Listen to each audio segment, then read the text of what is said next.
Selamat pagi, Mam Reni. Mam Mutiara, Pagi, selamat Mam. pagi. Mam Rizka Rahayu.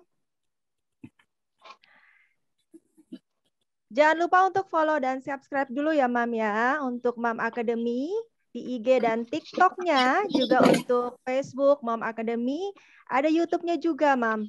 Silahkan.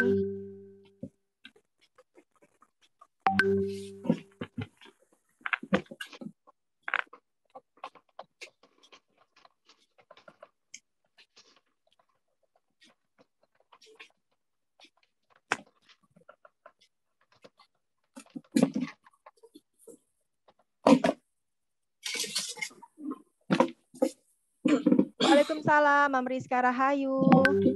Halo, Mam Sekar. Apa kabar, Mam Sekar? Semangat terus, Mam. Kita ada peraturan Zoominar ya, Mam. Matikan mic supaya kita bisa fokus, buka kamera agar kita bisa kenal dengan Mam semua.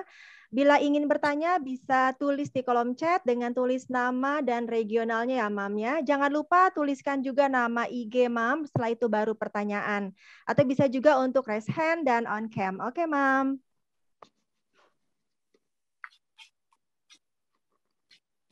Pagi-pagi semuanya, semangat. Semangat. Gak apa-apa, Mam Sekar. Santai, Mam. Baik, Mam Niken. Gak apa-apa, off cam. Tapi tetap lanjutkan untuk mengikuti acara kita sampai selesai ya, Mam Niken. Terima kasih.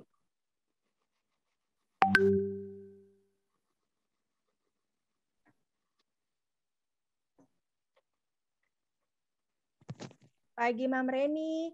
Mam Irma, selamat pagi. Pagi. Mam Jen, mau tahu dong ini dari mana aja sih pesertanya?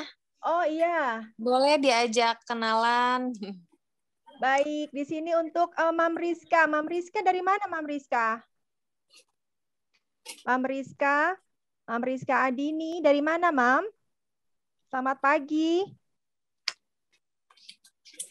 Ada Mam Suzy. Mam Suzy. Hai. Hai. Terima kasih sudah boleh join. Terima kasih kembali sudah mau bergabung dengan kita-kita di sini, Mam Susi. Dari mana, Mam Susi? Aku dari Sidina. Oh, halo Mam Susi dari Sidina. Semangat terus ya, Mam. Semangat. Alhamdulillah. Di sini juga ada, ada Mam Rita Fatia, Jakarta 2. Halo, Mam Rita. Semangat, Mam. Semangat. Alhamdulillah. Gobios tadi ya, oke lagi ya. Siap. Bisa olahraga ya, Beb? Iya, Jakarta 2 sekarang kalau Sabtu ada workout barengnya. Jadi ya gitu deh. Wah, mantap. Langsung kinclong itu, seger. Masya Allah. Mam Nanda, Assalamualaikum Mam Nanda.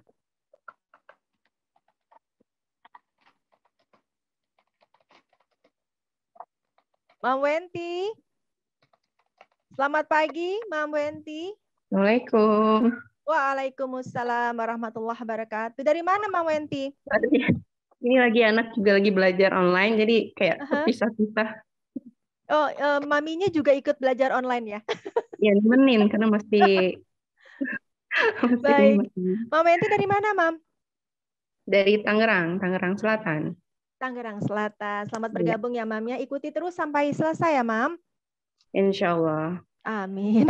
Oke, Mam Reni. Mam Reni apa kabar? Halo, baik. Abis kebanjiran. Di mana? Lokasi di mana, Mam? Jakarta Selatan kemarin banjir. Oh, Masya Allah.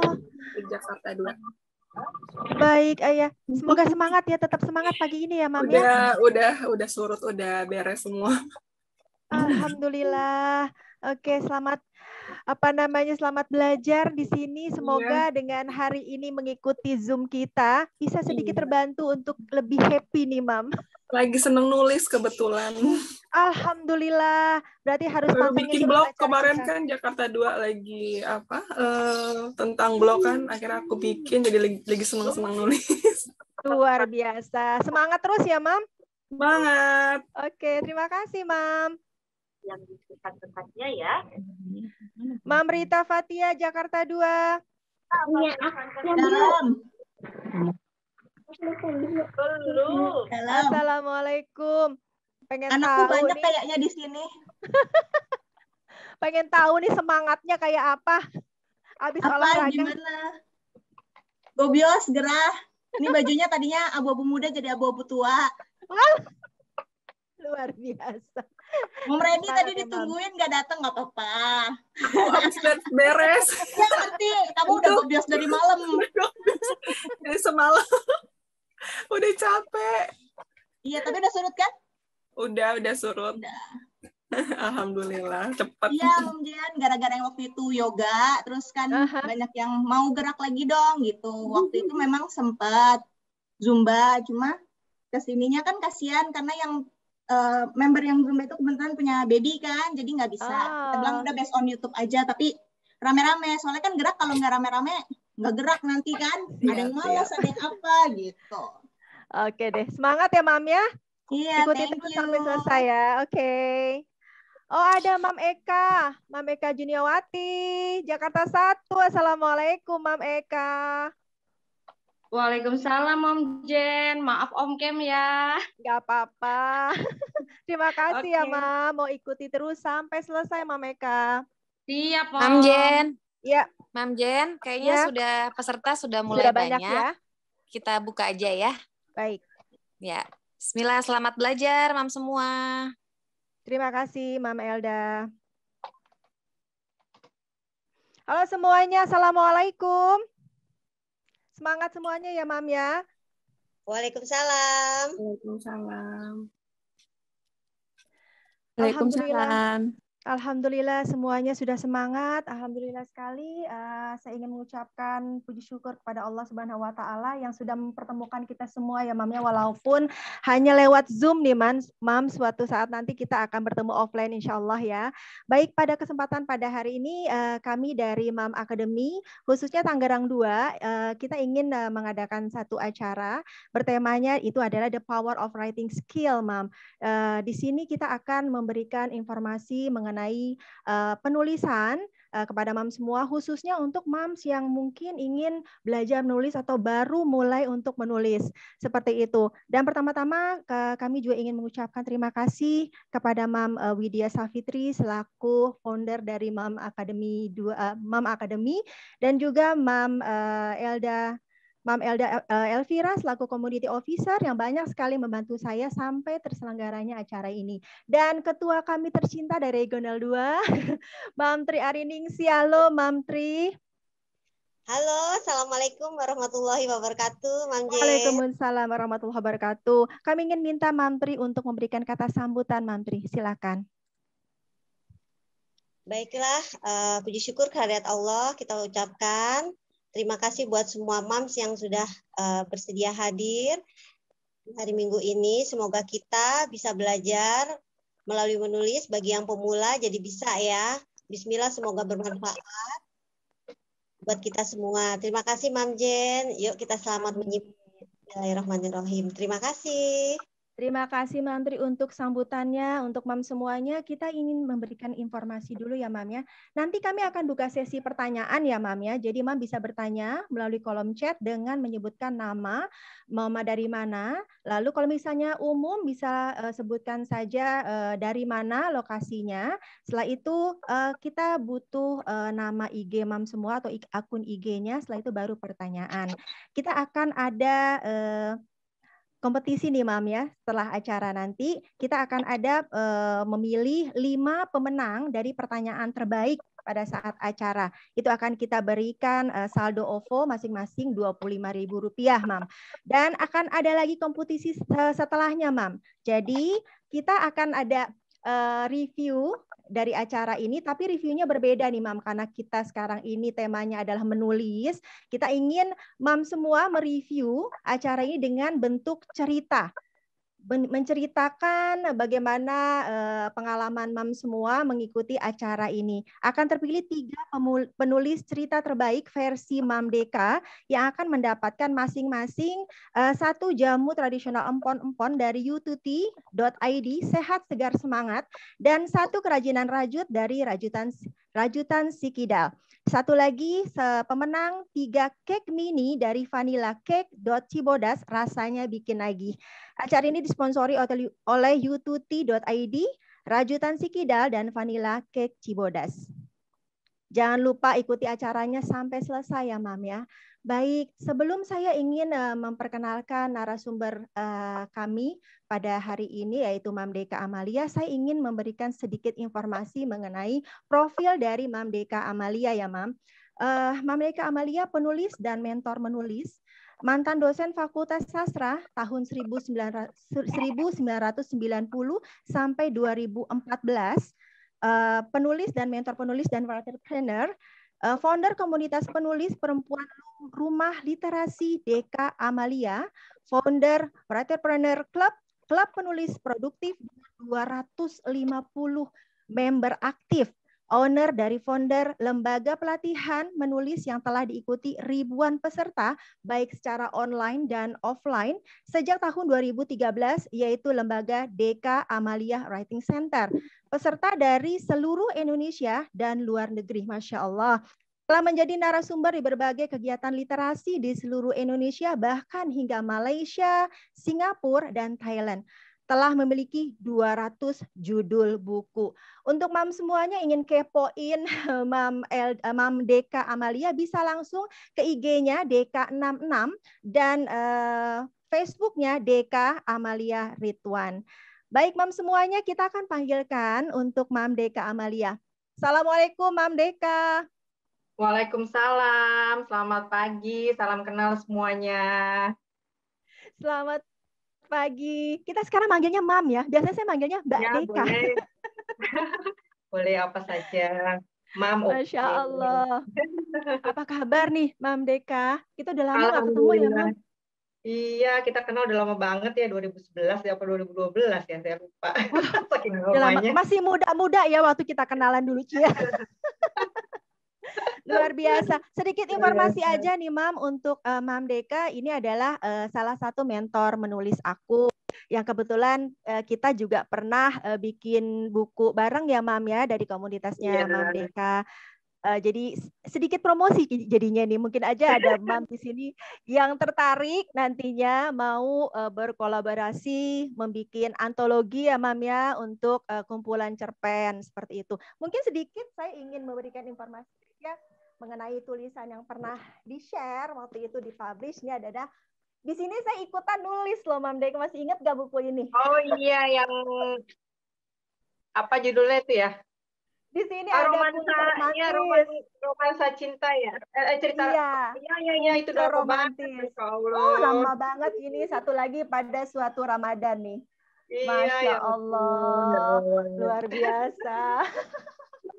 Untuk Mam semuanya nanti bisa kok kalau misalnya ingin bergabung ya Mam Deka ya untuk bisa menulis bareng ya. Ada di FB Group, ada WA Group, ada Telegram. Nanti boleh DM saya aja kalau mau ikut atau Wapri ke 0857 7167 3538. Boleh. Ya, terima kasih. Terima kasih informasinya Mam Deka. Baik Mam Deka, kita mulai ya Mam. Saya ingin tahu nih aktivitas Mam Deka sekarang ini apa? Soalnya kan pandemi ya Mami, kita sudah hampir 2 tahun atau lebih 2 tahun ya? Iya, 2 tahun ya.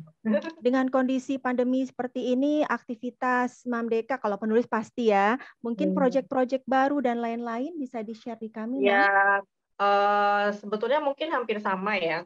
Semuanya masih menulis dan mengajar menulis, tapi bedanya kalau dulu kan kita suka ada kopdar yang nggak budget. Ya, betul. Terus kangen tuh. Acara-acara di mall, di mana acara kegiatan apakah kopdar, bedah buku, launching buku, talk show gitu ya, pelatihan offline. Nah itu mungkin bedanya itu aja. Semuanya sekarang seperti begini, kita alihkan ke digital kan, kita alihkan ke media sosial media, via Zoom, via WA Group, FB Group, Telegram, dan pokoknya semua media kita manfaatkan sebaik mungkin gitu. Masya Allah. Yang penting tetap Ya. aktif ya, Mam ya. Tetap aktif. Kelas-kelas itu Harus. setiap malam ada 2-4 kelas karena saya ada admin, ada asmen yang bantu kan. Jadi bisa berjalan tuh satu hari bisa beberapa kelas berjalan sekaligus gitu. Buku Masya tetap Allah. terbit. Sekarang lagi proses cetak itu ada 5 buku. Wah. Lalu kemudian juga kerjasama dengan beberapa lembaga seperti saya sekarang mau menggalakkan itu untuk menulis biografi dan ghostwriting karena kayaknya ke depannya mungkin nanti di materi akan saya tambahkan ke depannya itu prospek sekali gitu untuk dijadikan profesi ya dalam bidang kepenulisan gitu. Masya Allah, luar biasa. Tetap aktif walaupun pandemi ya, Mam. Ya, tetap semangat berarti ya. Semangat. Kita di saat ini diuntungkan sih ya. Karena pada saat pandemi itu internet sudah maju, digital marketing juga sudah maju, media sosial juga sekarang makin banyak gitu kan yang baru juga bermunculan gitu. Ada alternatif. Jadi ya itulah memudahkan kita ya teknologi. Sehingga bisa terhubung kan seperti saat ini. Tergantung kita ya, Mam ya, ketika kondisi seperti ini, kalau memang kita ingin tetap kreatif, tetap aktif, produktif, pasti ada jalannya ya, Mam ya. Pasti, insya Allah. Yang penting sih sebetulnya niat ya, nomor 1 itu. Niat, motivasi, dan keinginan, ada target, mau mencapai impian itu, insya Allah jalannya akan terbuka. Betul. Baik, Mam. Di sini kan kita ada tema nih, Mam ya, the power of writing skill. Ini kekuatan dari keahlian atau keterampilan menulis. Nah, saya ingin tahu nih tanggapan dari Mam Deka sendiri mengenai the power of writing skill ini seperti apa, Mam? Seperti apa sih yang bisa yang dimiliki oleh seorang penulis sampai mungkin mampu untuk mengubah hidup seseorang gini loh, Mam. Seperti itu. Gimana tanggapannya, Mam? Jadi sebetulnya sih yang namanya menulis itu sebenarnya bukan sesuatu yang baru ya. Kita sudah mengenalnya dari dulu, dari kita kecil. Pokoknya dari dulu tuh menulis itu sudah ada. Kenapa? Karena menulis itu kan sebetulnya komunikasi. Ya, kita punya sebagai manusia itu berkomunikasi dengan 2 metode kan, lisan dan tulisan gitu. Ya. Dulu juga bacaan, buku, media, walaupun mungkin dulu belum ada internet, belum ada sosial media, itu sudah ada gitu ya. Nah, hanya sekarang perkembangannya itu justru ya, terutama pandemi, terutama pada saat ada kondisi seperti ini, lalu kemudian juga internet dan teknologi makin maju, dan ternyata peluang-peluang di bidang kepenulisan tuh menjadi melesat dan terbuka luas gitu. Kalau dulu mungkin orang masih terbatas ya, untuk belajar menulis terbatas, untuk menerbitkan buku terbatas, untuk berkreasi harus cari-cari kursus gitu ya, Mam ya. Karena kan nggak ada sesuatu yang bisa menghubungkan dengan cepat gitu. Betul. Itu makin terbuka, makin luas. Apalagi sekarang ada platform, ada TV yang bisa diakses tidak usah ke bioskop, tidak usah video, dulu kan beli CD ya, gitu, sebagainya. Iya. Jadi itulah yang kemudian akhirnya membuat dunia skill menulis itu sudah makin kuat menjadi sebuah industri gitu. Nah, pada saat sudah menjadi industri gitu, makin banyak orang suka, aware, dan makin banyak peluang-peluang, akhirnya itu bisa menjadi sebuah profesi yang sangat menjanjikan gitu di masa kini dan masa yang akan datang gitu ya. Betul. Jadi sekarang apalagi mungkin itu keuntungannya. Kalau dulu kita 100% berkomunikasi itu lewat media lisan kan? Betul. Kita bicara aja. Tapi sekarang justru karena kondisi pandemi, adanya teknologi dan sebagainya, justru komunikasi lewat tulisan semakin marak gitu. Ya, dan juga orang menggunakan digital marketing. Digital marketing itu tentu adalah tulisan gitu. Dan itu akhirnya membuka peluang-peluang baru di bidang di bidang ini kepenulisan gitu. Sangat terbuka banget gitu. Dan itulah yang kemudian membuat siapa saja gitu bisa ya, Mam ya. Bisa punya skill writing atau yang potensi untuk menulis itu.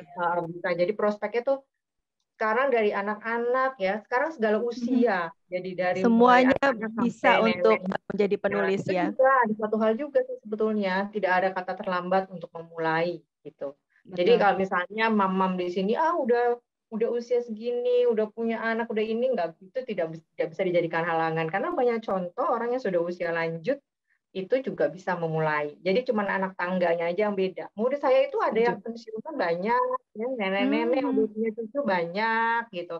Dari mulai anak-anak, ibu-ibu muda, ibu-ibu dewasa, mahasiswa sampai yang sudah punya cucu sampai pensiunan. Jadi siapa saja bisa gitu. Dan justru malah membantu daya ingat seseorang ya, Mam, ya, semakin berusia dengan kita tetap kreatif, kita produktif, apalagi menulis, daya ingat seseorang bisa terus dikembangkan gitu ya, Mam, ya, tidak pikun jadinya ya, Mam. Dan sebetulnya kan sederhana ya, menulis itu hanya adalah keterampilan yang bisa dipelajari dan menjadi keahlian yang menguntungkan. Jadi sebetulnya menulis itu sama seperti skill yang lain, seperti misalnya memasak, menjahit, apalagi ya yang disukai oleh mam-mam semua tuh, itu sebetulnya sama. Artinya karena sama berarti dia bisa dipelajari gitu. Karena kadang-kadang kan paradigmanya itu yang mungkin sebagian orang masih ada berpikir bahwa menulis ini susah gitu ya. Skill yang kayaknya hanya orang-orang tertentu yang bisa lah. Padahal kita dari SD belajar mulainya apa sih? Belajar menulis ya kan. Pada saat kita SD itu kita sudah belajar menulis, nah sebetulnya sama gitu. Hanya mungkin yang perlu dipelajari adalah bagaimana tekniknya. Karena dalam bidang penulis, dalam teori-teori dan teknik menulis itu banyak ya, berkenaan dengan jenis tulisan, dengan genre, dengan jenis tulisan itu banyak banget sekali ya. Bisa ini, bisa itu, macam-macam gitu. Contohnya misalnya sekarang banyak berkembang itu copywriting ya, menulis caption itu sudah menjadi lahan. Jadi lahan-lahan yang terbuka gitu bisa untuk iklan, promosi dan sebagainya. Jadi banyak banget gitu. Nah itu tidak siapa saja jadi bisa untuk mulai belajar. Jadi intinya bisa dipelajari oleh siapa saja. Nah apa sih yang kemudian dibutuhkan? Yang dibutuhkan sebetulnya cuma niat, kemauan, motivasi, konsistensi gitu. Jadi sebetulnya lebih kepada personality gitu, karakter. Masing-masing orangnya beda-beda bagaimana cara menerapkan itu ya, Mam. Dan maju itu biasanya karena karakternya. Gitu. Misalnya dia niatnya kuat, motivasinya tinggi, mau belajar, mau terus berusaha, konsisten, terus dia berlatih, berproses belajar, itu kan karakter. Karena sebetulnya setiap orang bisa gitu. Nah, yang menghambat apa? Yang menghambat itu adalah pikiran-pikiran negatif kita, misalnya menunda, ntar aja deh gitu. Jadi besok deh, ntar deh gitu. Ini dulu deh, itu dulu deh gitu. Nggak bisa, gini, males, mager, rebahan, gitu. Pokoknya banyak alasan pokoknya ya, Mam.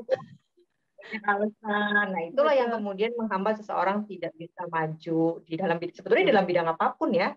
Jadi karakter itu nomor satu. Sebetulnya kalau kita udah mau belajar, berproses tuh pasti bisa gitu. Setuju. Ya. Saya jadi penasaran nih, awal pertama kali Mam Deka menulis atau memutuskan akhirnya menjadi seorang penulis tuh bagaimana, Mam? Mungkin aja itu jadi inspirasi buat kita.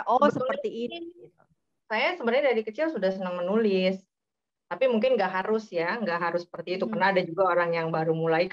Jadi kapan saja sebetulnya nggak masalah, gitu. Jadi sebetulnya rasa suka tuh gimana sih? Biasanya rasa suka menulis itu dimulai dengan suka membaca. Kebetulan saya suka membaca, gitu ya. Jadi akhirnya suka menulis. Jadi SMP tuh SD SMP tuh suka nulis di mading, ya baru lingkungan sekolah. Terus SMA juga sama, udah coba kirim cerpen dan sebagainya. Kuliah di Fakultas Sastra tentu lagi ya, dan mengajar.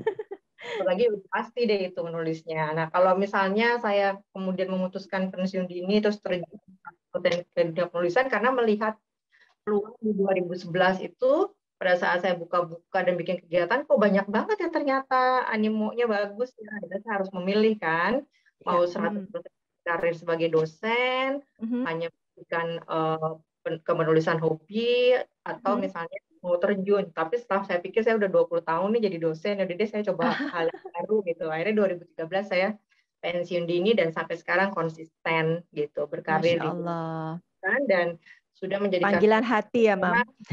sudah menjadi penghasilan buat saya gitu. Misalnya saya menjadi ghostwriter, menulis untuk klien itu besar banget gitu ya. Atau sekarang menulis biografi orang lain itu juga besar banget itunya apa Peluangnya, gitu ya. penghasilannya juga. Iya, Mam Deka, saya mau tahu nih. Peluangnya itu ada dua, bisa sebagai hobi dan bisa sebagai profesi gitu. Ya.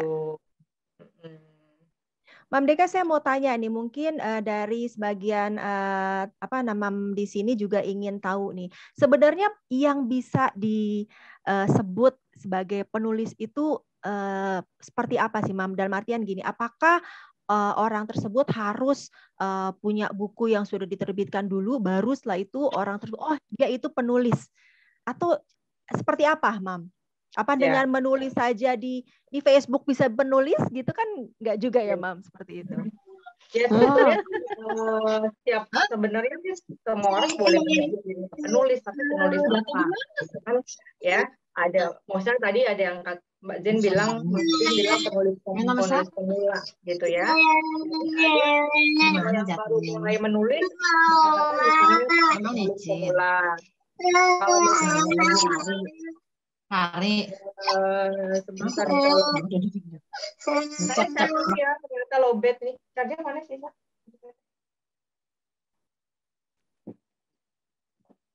Tolong cari chargernya. Kita tunggu sebentar ya, Mam. Ya, ada gangguan ya? Masih jelas sih suaranya, Mam Deka? Oke. Jadi masih jelas. Jadi kalau yang dimaksud oleh pertanyaan Mbak Zen kan kadang-kadang orang nggak pede gitu kan. Iya, beneran aku ini udah jadi penulis gitu. Iya. Itu kategorinya juga banyak gitu kan. Ada yang penulis pemula misalnya, kalau ada yang orang baru mulai menulis, kalau misalnya sudah banyak karyanya bisa bilang dia penulis. Ada yang memang penulis sudah profesional, artinya memang dia menulis sudah untuk dibayar gitu kan. Ada juga blogger, dia memang menulis untuk blog, ada content writer, menulis artikel-artikel di website, ada copywriter, menulis untuk iklan dan caption-caption di Instagram atau di FB misalnya ya. Jadi banyak sekali. Jadi ada penulis biografi, penulis cerita anak, penulis non-fiksi, banyak sekali. Jadi setiap orang boleh aja bilang saya dirinya penulis ya, betul. Tapi untuk yang baru mulai bisa bilang penulis pemula misalnya ya, karena baru belajar menulis gitu. Jadi itu nggak masalah sih menurut saya. Kalau menurut saya ya. Ya, jangan khawatir, Mam. Nggak harus punya buku dulu, Mam, baru dibilang, oh saya ini penulis. Jadi kreativitas masing-masing orang pasti berbeda-beda ya, Mam ya. Ada yang pengen, memang dia fokusnya untuk bikin sesuatu yang dijadikan buku, misalnya cerpen atau novel atau mungkin biografi dan lain-lain. Tapi kalau misalnya yang mau nulis blog pun tetap bisa kita sebut dengan seorang penulis ya, Mam Deka. Ya, misalnya kalau blog kan bisa. Ya, sekarang disebutnya kan blogger ya. Blogger, betul. Tapi kan tetap penulis juga namanya jadinya, Mam. Iya, penulis. Kami dia menulisnya di blog gitu misalnya. Gitu. Ya. Mam Deka, saya ingin tanya nih, sebenarnya pengaruh besar seperti apa sih seorang penulis itu kepada pembacanya? Saya ingin tahu ketika ada seorang membaca tulisan kita, itu apa sih dampak yang bisa didapatkan oleh pembaca tersebut dengan membaca tulisan kita? Dan tulisan seperti apa nih yang bisa membuat orang tersebut terpengaruh atau bisa tertarik dengan tulisan-tulisan kita, Mam Deka? Ya, sebetulnya sih setiap tulisan itu kan mengandung pesan ya. Gitu. Artinya begini, kalau kita mau menulis itu sebetulnya sama seperti kita bicara. Seperti tadi saya singgung, ada sebenarnya metode komunikasi itu kan ada dua, lisan dan tulisan, ya kan? Jadi sama kita menyampaikan sesuatu ketika sama seperti kita bicara, tapi kalau misalnya menulis ya kita tuliskan, kan bedanya cuma itu aja, isinya sama, kata-kata dan kalimat, ya kan? Gitu, rangkaian kalimatnya sama, cuman mungkin kalau sudah mau menulis benar ya beda. Misalnya kayak nulis copywriting, nulis artikel untuk blog itu beda dengan nulis fiksi, dengan nulis non-fiksi. Non-fiksi juga misalnya nulis motivasi, parenting, buku ini buku itu beda. Bedanya cuma di teknik penulisan. Tapi apa yang mau kita sampaikan itu ya sudah merupakan isi dari yang mau kita tuliskan. Nah, itu biasanya ada pesan kan gitu, pikiran kita, perasaan kita, pandangan, opini, dan apapun yang mau kita sampaikan ya, yang pesannya tuh biasanya kan bermanfaat, menarik, related ke pembaca gitu ya, terus mengubah pemikiran, mengubah paradigma gitu kan, terus memberikan insight gitu, memberikan hal-hal baru, hikmah, banyak banget sebetulnya ya, tergantung apa yang mau kita sampaikan. Bahkan misalnya kalau yang penting bermanfaat. Copywriter misalnya kan iklan ya untuk promosi gitu, jadi tidak hard selling tapi soft selling dengan copywriter gitu ya. Dan itu membuka peluang-peluang hingga menulis itu bisa, boleh aja setiap orang bilang saya menulis untuk hobi, lalu saya menjadikannya sebuah profesi, itu bebas gitu ya. Jadi boleh aja kalau menulis cuma buat senang-senang, buat hobi, nggak masalah. Tapi ada peluang kalau betul kalau bisa mau ditekuni sebagai sebuah profesi. Yang namanya profesi itu sama kan berkarir. Orang meniti tangga dari bawah gitu. Karena misalnya kalau kita lihat seseorang yang sudah sukses, banyak penghasilan, bisa ini, bisa itu dari menulis, ya dia menitinya kan dari bawah. Nggak ada yang tiba-tiba instan dia menjadi seperti itu. Nah, kalau misalnya mau menggeluti sebagai profesi, tentu harus betul-betul niatnya kuat, terus belajar, menimba ilmunya, mau pelajari tekniknya satu persatu gitu, dan kemudian mau menjadi profesi penulis apa di bidang apa, karena bidang penulisan tuh banyak banget profesinya gitu, dan itu makin terbuka luas dengan adanya era digital ini, dengan adanya era internet itu makin terbuka luas banget gitu, sangat terbuka, dan itu mungkin berapa tahun ke depan, bisa 1, 2, 3, 4 tahun ke depan itu peluangnya lebih besar sekali gitu, dan tentu itu butuh regenerasi, dan itu juga sebenarnya menunjukkan bahwa bangsa yang makin aware, makin makin sadar literasinya, itu budaya dan peradabannya makin tinggi. Jadi kita bisa lihat negara-negara maju misalnya ya, negara-negara maju tuh hampir semua orang menulis buku dan baca buku gitu. Ya mungkin kita masih kurang gitu, karena kita mungkin ini sudah berkembang ya. Tadi saya katakan kan sudah banyak banget orang yang suka baca, suka nulis, tapi bangsa kita adalah bangsa yang besar, penduduknya besar, prosentasenya tetap masih kecil gitu. Kalau merata ke seluruh Indonesia ya, walaupun sebetulnya ceruknya udah gede itu pun gitu. Tapi kalau misalnya dibandingkan negara maju lain yang sudah merata, ya kita memang masih agak tertinggal. Nah, itulah tugas kita misalnya ya, mams di sini gitu, mengajarkan kepada anak-anaknya gitu, supaya makin lama itu terkikis itu paradigma bahwa bangsa kita lah bangsa yang malas baca, minat bacanya rendah gitu ya, literasinya kurang, itu bisa mamnya terus diterapkan untuk membaca ya, karena kita masih minim sekali ya untuk membaca ini, Mam. Ya, makanya kenapa saya tuh senang mengajak ibu-ibu, siapa saja, mam-mam semua gitu ya. Kenapa? Karena ya ibu dan mams itulah yang memang menjadi guru pertama di rumah gitu. Betul. Kalau misalnya kita menularkan suka membaca banyak buku di rumah, otomatis anak-anak kita pun akan sama gitu. Dan itu tentu akan bagus untuk generasi-generasi yang akan datang yang generasi bangsa kita gitu. Jadi itu tugas kita sebetulnya kalau menurut saya ya. Tugas kita misalnya sebagai ibu, sebagai moms, tugas kita bukan hanya memikirkan kita mau, kalau kita suka menulis, suka baca, bukan hanya memikirkan profesi apa sih yang bisa saya geluti gitu ya, profesi apa sih yang bisa menghasilkan, tapi juga memikirkan bahwa kita menularkannya pada anak-anak gitu. Contohnya misalnya saya, anak kedua saya itu namanya Sira Kamila, gitu, dia baru lulus dari Sastra Indonesia Unpad tahun ini, kemarin bulan November tanggal 4 wisuda, alhamdulillah cum laude. Alhamdulillah. Ya, itu karena dari dia suka membaca dan masuk jurusan Indonesia juga atas keinginannya. Dan dari semester berapa saat kuliah tuh saya sudah beri dia peluang untuk mengedit. Jadi dia sudah menjadi editor. Saya khususkan dia untuk bisa menjadi editor ke editor yang selevel Mizan gitu ya, Masya Allah. Gitu. Dan profesi akhirnya jadi sudah profesi yang bisa buat anak saya itu dapat uang dari editor. Oh iya. Dan sekarang jadi profesi ya, Mam. Itu juga dipakai di kampusnya. Dia sudah nulis buku teori bareng dengan menjadi co-writer dosennya di sana, Wadek FBIP Unpad.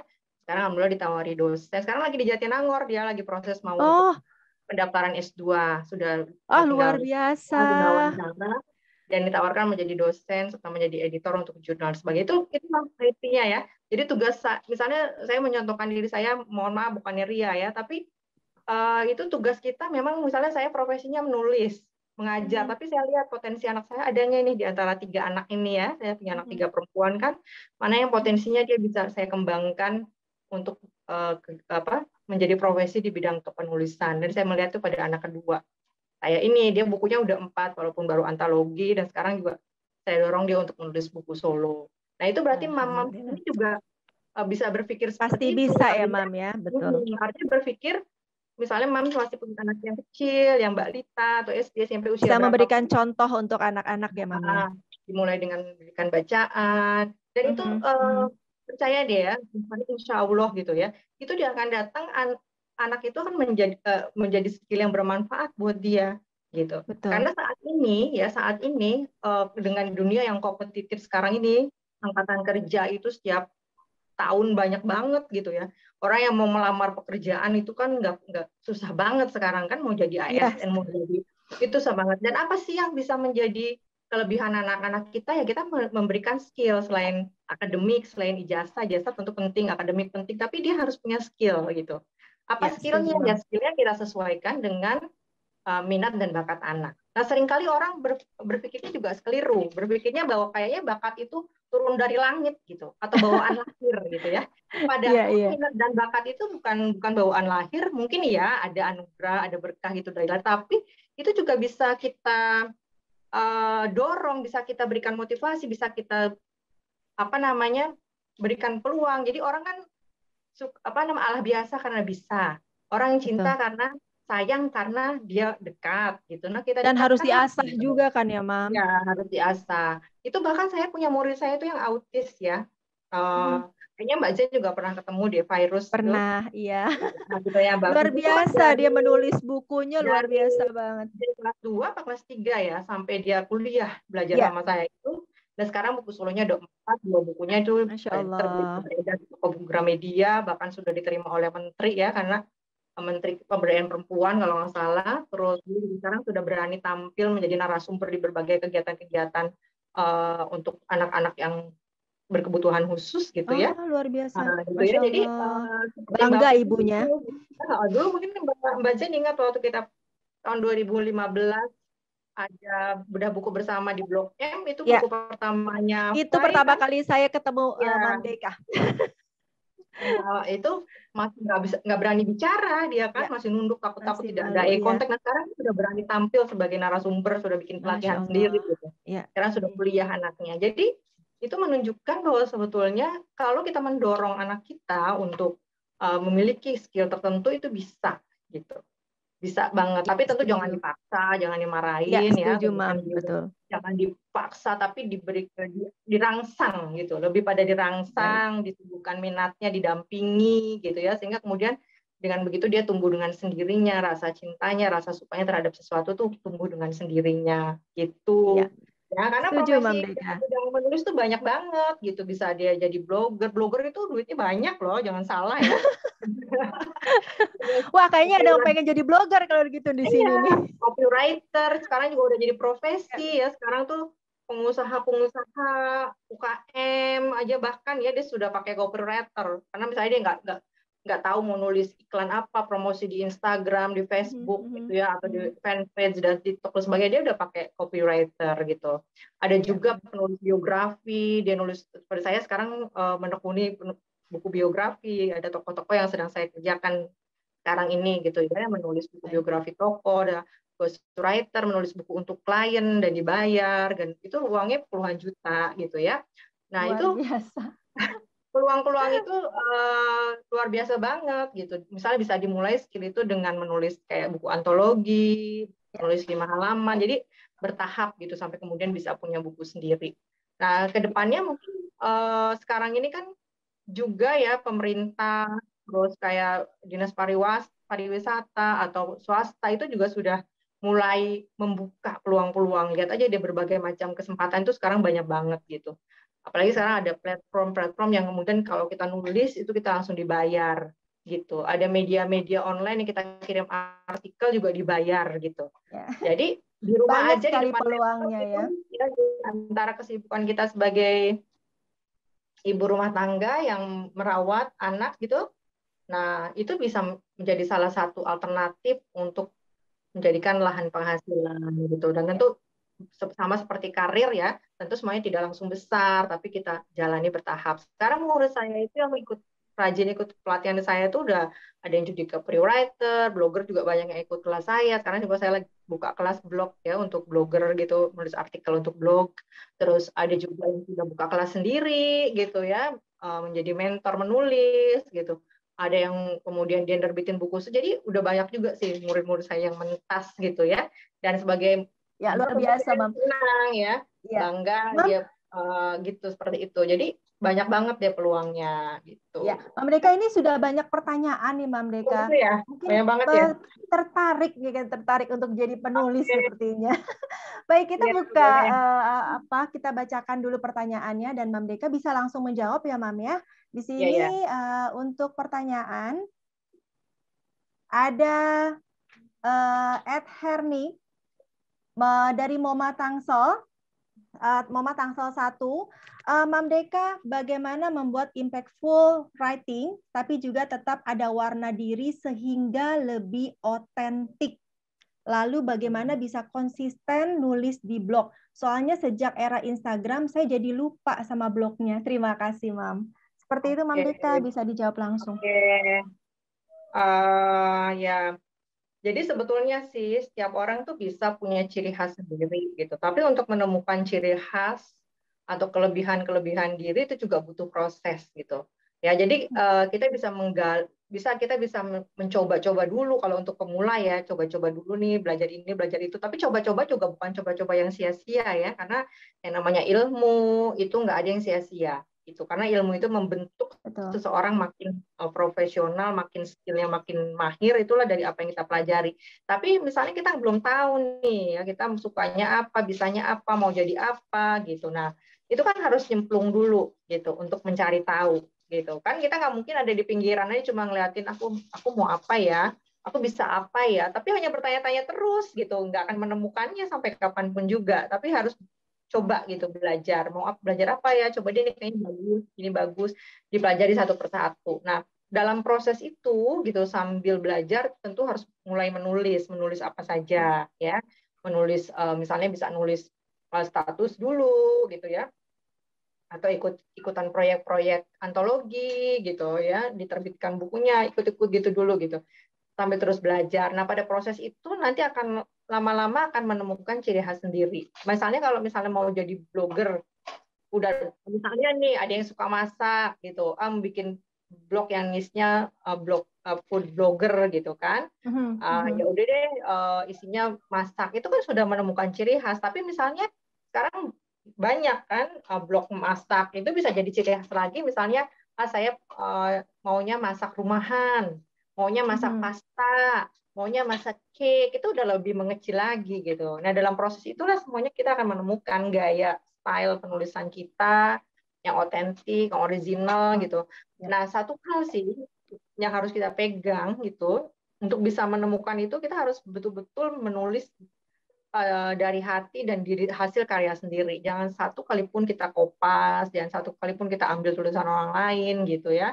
Nah, karena butuh kejujuran untuk bisa menghasilkan sesuatu yang baik gitu, untuk bisa dari situ bisa muncul identitas kita seperti apa gitu, gaya kita seperti apa. Dan itu nggak tahu kapan, setiap orang itu akan berbeda tahapnya. Ada yang mungkin agak lambat, ada yang mungkin sedang, bisa juga ada yang cepat gitu. Beda-beda setiap orang.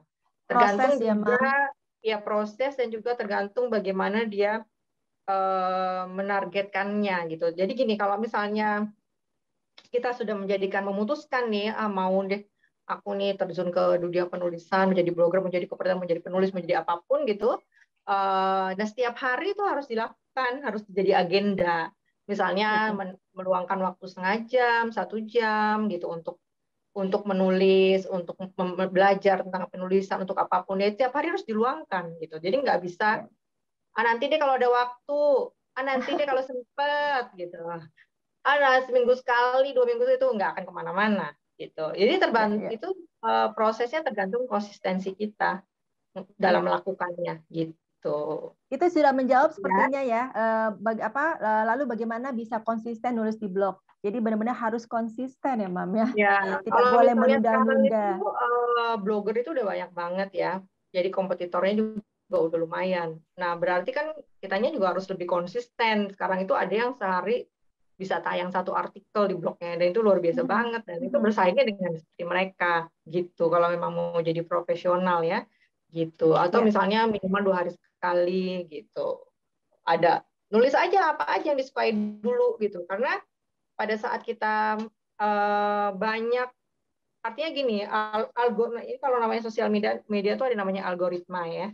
Google itu mencium algoritma kita, jadi makin kita aktif makin tercium oleh Google dan makin bisa mudah di search oleh banyak orang gitu. Itu akan keluar misalnya kalau search di sosial media, misalnya belajar menulis, pelatihan menulis gitu, pelatihan ini deh, itu biasanya nama saya muncul tuh gitu ya. Dan itu saya sering menemukan mendapatkan klien itu dari mereka yang browsing gitu, cari-cari info, tiba-tiba dapat tahu dari mana, browsing nih tentang pelatihan menulis, saya menemukan Instagram dan Facebooknya Mbak Dika gitu. Jadi kalau aktif lama-lama peluang itu akan datang sendiri gitu.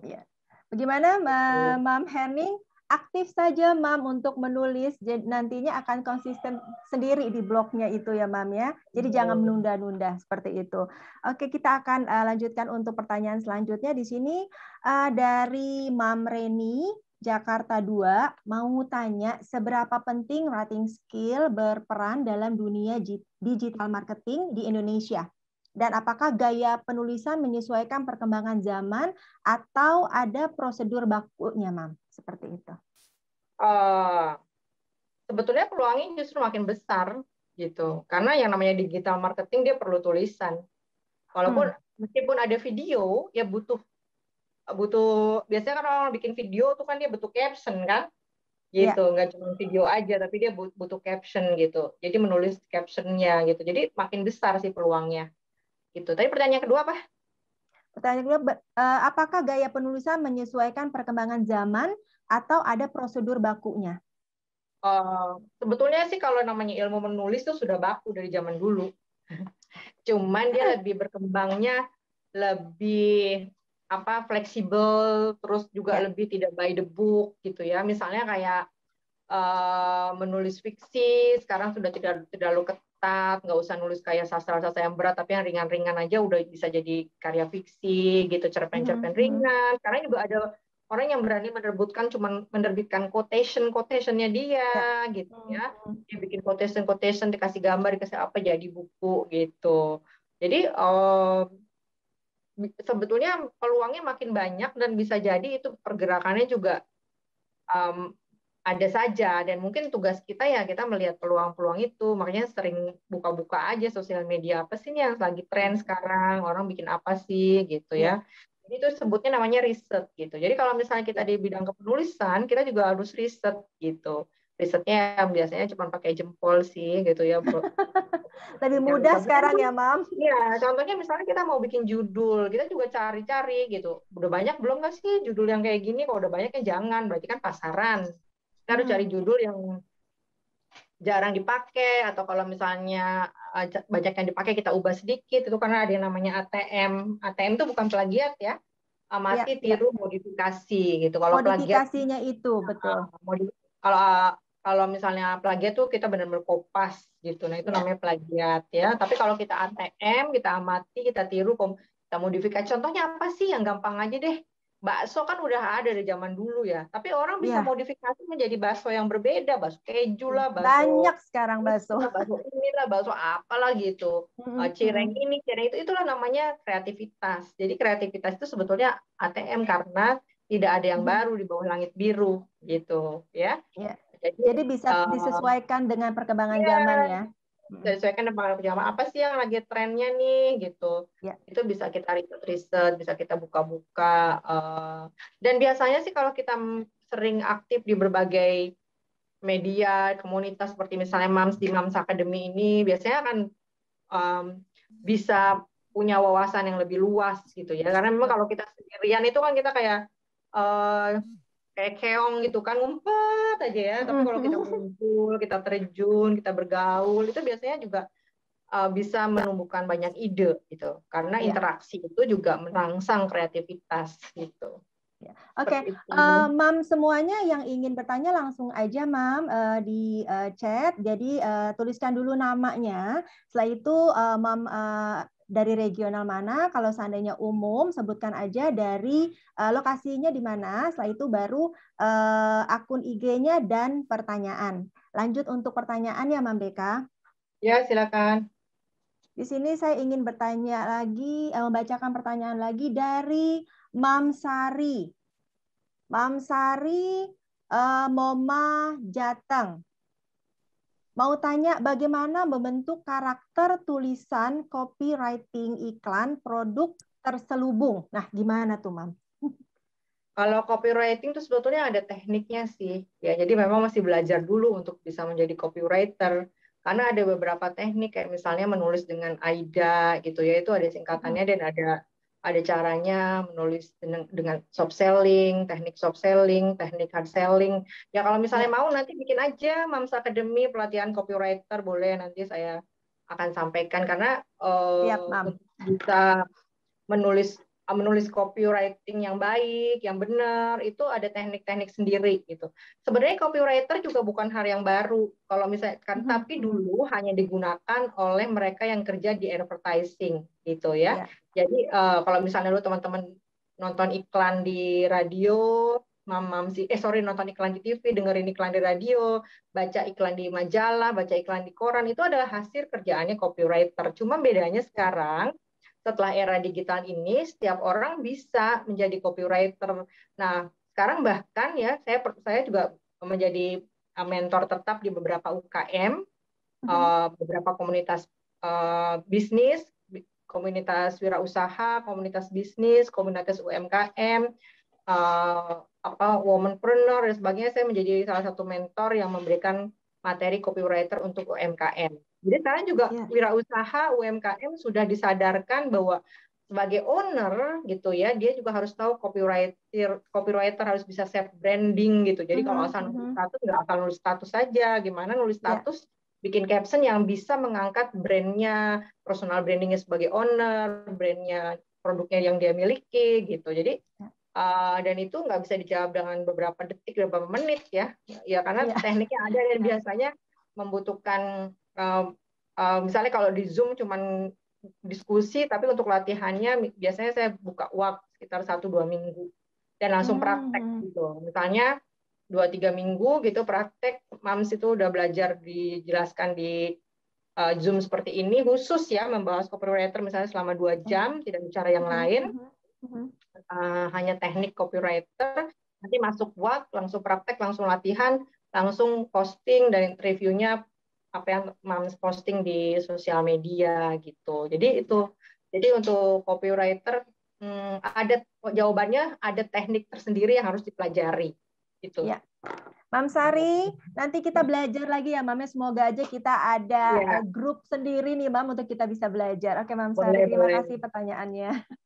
Kita lanjut Mam Deka, saya cari dulu pertanyaannya di sini. Saya taruh situ itu. Aku jatuh. Ntar kan kesananya siang atau sore. Yang penting hari ini kan. Oh, Mam Sari mau tanya lagi nih, Mam. Tapi ini kayaknya terkait dengan kehidupan sehari-hari Mam Deka nih. Bagaimana membagi waktu antara menemani 2 orang anak dan mengurus rumah tangga untuk menulis?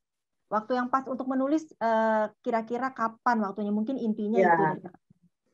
Kalau waktu kapan yang tepat untuk menulis itu setiap orang pasti berbeda gitu. Karena sikonnya ya berbeda gitu ya. Contohnya misalnya kayak saya, anak-anak udah gede, 3 orang udah pada kerja, yang 2, yang 1 kuliah tapi udah mandiri ya, baru semester 1 ya, saya punya banyak waktu yang lebih gitu untuk menulis. Misalnya kalau moms yang masih punya anak balita, SD, SMP dan sebagainya yang memang harus didampingi, nah itu cari aja celahnya gitu ya. Kapan bisa menulis? Tiap orang pasti beda sih. Sesuaikan dengan kesibukan sendiri, tapi harus bikin timetable, timeline gitu ya, agenda. Jadi sekarang kalau misalnya kita sebagai ibu rumah tangga, punya anak, kalau kita jalanin gitu aja pekerjaan itu nggak ada habis-habisnya kan, 24 capek ya, jam Mam, ya. jadinya. Tapi harus punya agenda gitu, kapan mengerjakan ini, kapan mengerjakan pekerjaan rumah tangga, kapan mendampingi anak. Anak juga kita ajak atur. Kalau saya sudah biasakan dari kecil itu anak saya bikin agenda tempel di dinding, jam segini ngapain, jam segini ngapain, jam segini ngapain. Jadi misalnya pagi sampai siang sekolah atau sampai sore sekolah karena dua anak-anak full day, habis maghrib ngapain, weekend ngapain gitu. Jadi saya udah bikinin mereka jam belajar. Kapan boleh belajar, kapan boleh main, kapan boleh nonton TV, kapan boleh baca. Jadi udah saya ajarin mereka terbiasa. Dulu saya buatkan, tapi begitu kuliah mereka udah biasa jadi bikin sendiri. Nah, namanya agenda sama timetable tuh penting banget. Jadi kita nggak biarkan waktu tuh berlalu begitu saja, sia-sia gitu ya. Jadi hanya kayak orang spontan gitu. Abis ini apa ya? Oh ini belum, oh ini belum, oh ini belum, ini belum, oh ini apa gitu ya. Akhirnya kacau pikiran kita, tapi kita catat coba kesibukan kita apa aja sih. Nah di waktu-waktu itu, di celah-celah itu kita cari mana yang kita memungkinkan kita bisa menulis. Contohnya misalnya anak-anak kan sekarang masih sekolah online. Nah pada saat mereka menyimak di Zoom, kita bisa ngawasi sebelahnya kita sambil nulis, jangan sampai rebahan, jangan kita nonton drakor sih bolehlah sekali-sekali ya. Tapi jadikan itu untuk menulis misalnya. Nah sekarang kan menulis gampang, HP itu kan udah canggih pasti semuanya di sini ya. Setuju tuh Mam, baru mau ngomong itu. Ya, jadi nggak harus pakai buka laptop gitu ya Mam, betul. Itu kan repot, kayaknya butuh bener-bener step gitu waktu baru. Gitu kayaknya. Sementara saya juga menggunakan HP untuk nulis. Saya punya sekarang ada namanya WPS, bisa download di Play Store, itu udah kayak Word di HP. Bisa kita share di Drive, nanti kalau misalnya kita buka di laptop, kita tinggal rapiin di laptop, diedit. Jadi nggak usah nunggu waktu yang bener-bener nggak ada waktu. Ya memang waktu nggak akan ada kalau nggak disediakan. Setuju, Mam Sari, bisa diatur langsung waktunya masing-masing. Pada saat anak-anak bermain, pada saat anak-anak anteng, atau misalnya anak-anak tidur cepat, kita agak malam tidurnya, atau kita bangunnya lebih pagi. Kayak tadi saya tuh bangun jam 3 pagi, setelah ibadah gitu, saya di depan laptop gitu sampai pagi, sampai anak-anak bangun baru nyediain sarapan gitu. Jadi silakan aja diatur, tapi harus bikin itu timetable kerjaan, agenda itu ya. Dan di waktu-waktu itu mana nih yang memungkinkan buat menulis. Kalau misalnya anak udah sekolah tentu lebih enak ya. Mereka misalnya kan dari pagi sampai siang atau sore kalau full day sekolah. Nah di waktu itu mungkin banyak waktu luang biasanya tuh untuk ibu-ibu menulis di pagi hari setelah anak-anak berangkat sekolah, sebelum mengerjakan pekerjaan rumah tangga gitu. Jadi sebenarnya bisa gitu. Karena saya juga pernah punya murid yang punya 2 anak balita kembar loh. Dan dia berhasil menyelesaikan bukunya tentang merawat anak kembar gitu sampai usia dari umur 1 sampai 3 tahun. Itu dia nulis waktu anaknya 3 tahun. Jadi dia sampai merawat anaknya yang kembar itu, dia rawat sendiri, nggak ada yang bantu, maksudnya nggak punya babysitter, dia bisa menghasilkan 1 buku.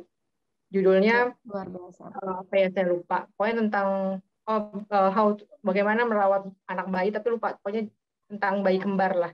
Parenting bayi kembar gitu. Luar biasa. Ayah, Mam Sari bisa langsung bikin timetable-nya dulu, Mam. Oke, di sini kita akan lanjutkan lagi untuk pertanyaan selanjutnya dari Mam Siska, Depok. Apakah untuk menjadi penulis harus bergabung dengan komunitas khusus? Wah, komunitas Mam Deka aja. Terus bagaimana cara memilih komunitas menulis yang produktif dan terpercaya? Gimana, Mam? Sebetulnya sih nggak ada yang bilang harus ya. Tapi biasanya kalau itu komunitas, motivasinya kalau teman-teman yang bergabung dengan saya apakah di FB2A di Telegram, ya dia termotivasi gitu. Kan kadang-kadang yang paling susah itu adalah semangat dan motivasi ya. Itu yang paling sulit. Setuju. Nah, kalau misalnya ada di dalam komunitas tuh biasanya semangatnya menyala terus karena kan kepancing sama teman-teman yang lain. Terus motivasinya tumbuh. Misalnya kalau di komunitas saya tuh selalu ada kelas-kelas yang free di samping kelas-kelas yang berbayar, ada sharing-sharing gitu. Pokoknya banyak motivasi-motivasi yang membuat kita tuh terdorong untuk kreatif dan produktif gitu. Ya, nah bagaimana caranya gitu melihat komunitas? Karena komunitas banyak banget ya. Dulu saya waktu bikin tuh masih jarang. Saya dulu bikin komunitas tahun 2011. Ya mungkin browsing aja sudah lama, yang sudah bertahan lama gitu ya, dan sudah kelihatan hasilnya gitu. Bisa browsing. Nah sebetulnya sih sekarang ada juga banyak yang ikut komunitas saya, ikut komunitas yang lain, boleh juga gitu kan. Gitu. Misalnya juga saya diminta jadi mentor di komunitas lain, oke juga. Jadi antar komunitas itu tidak ada kompetitif gitu, tidak bersaing, tapi justru kolaborasi gitu. Karena sekarang zamannya itu bukan persaingan, sekarang zamannya kolaborasi. Karena orang berjalan bersama peluangnya lebih besar daripada dia berjalan sendiri. Dan orang yang percaya semakin banyak memberi akan semakin banyak menerima. Misalnya saya kemana-mana, saya banyak menerima juga gitu. Jadi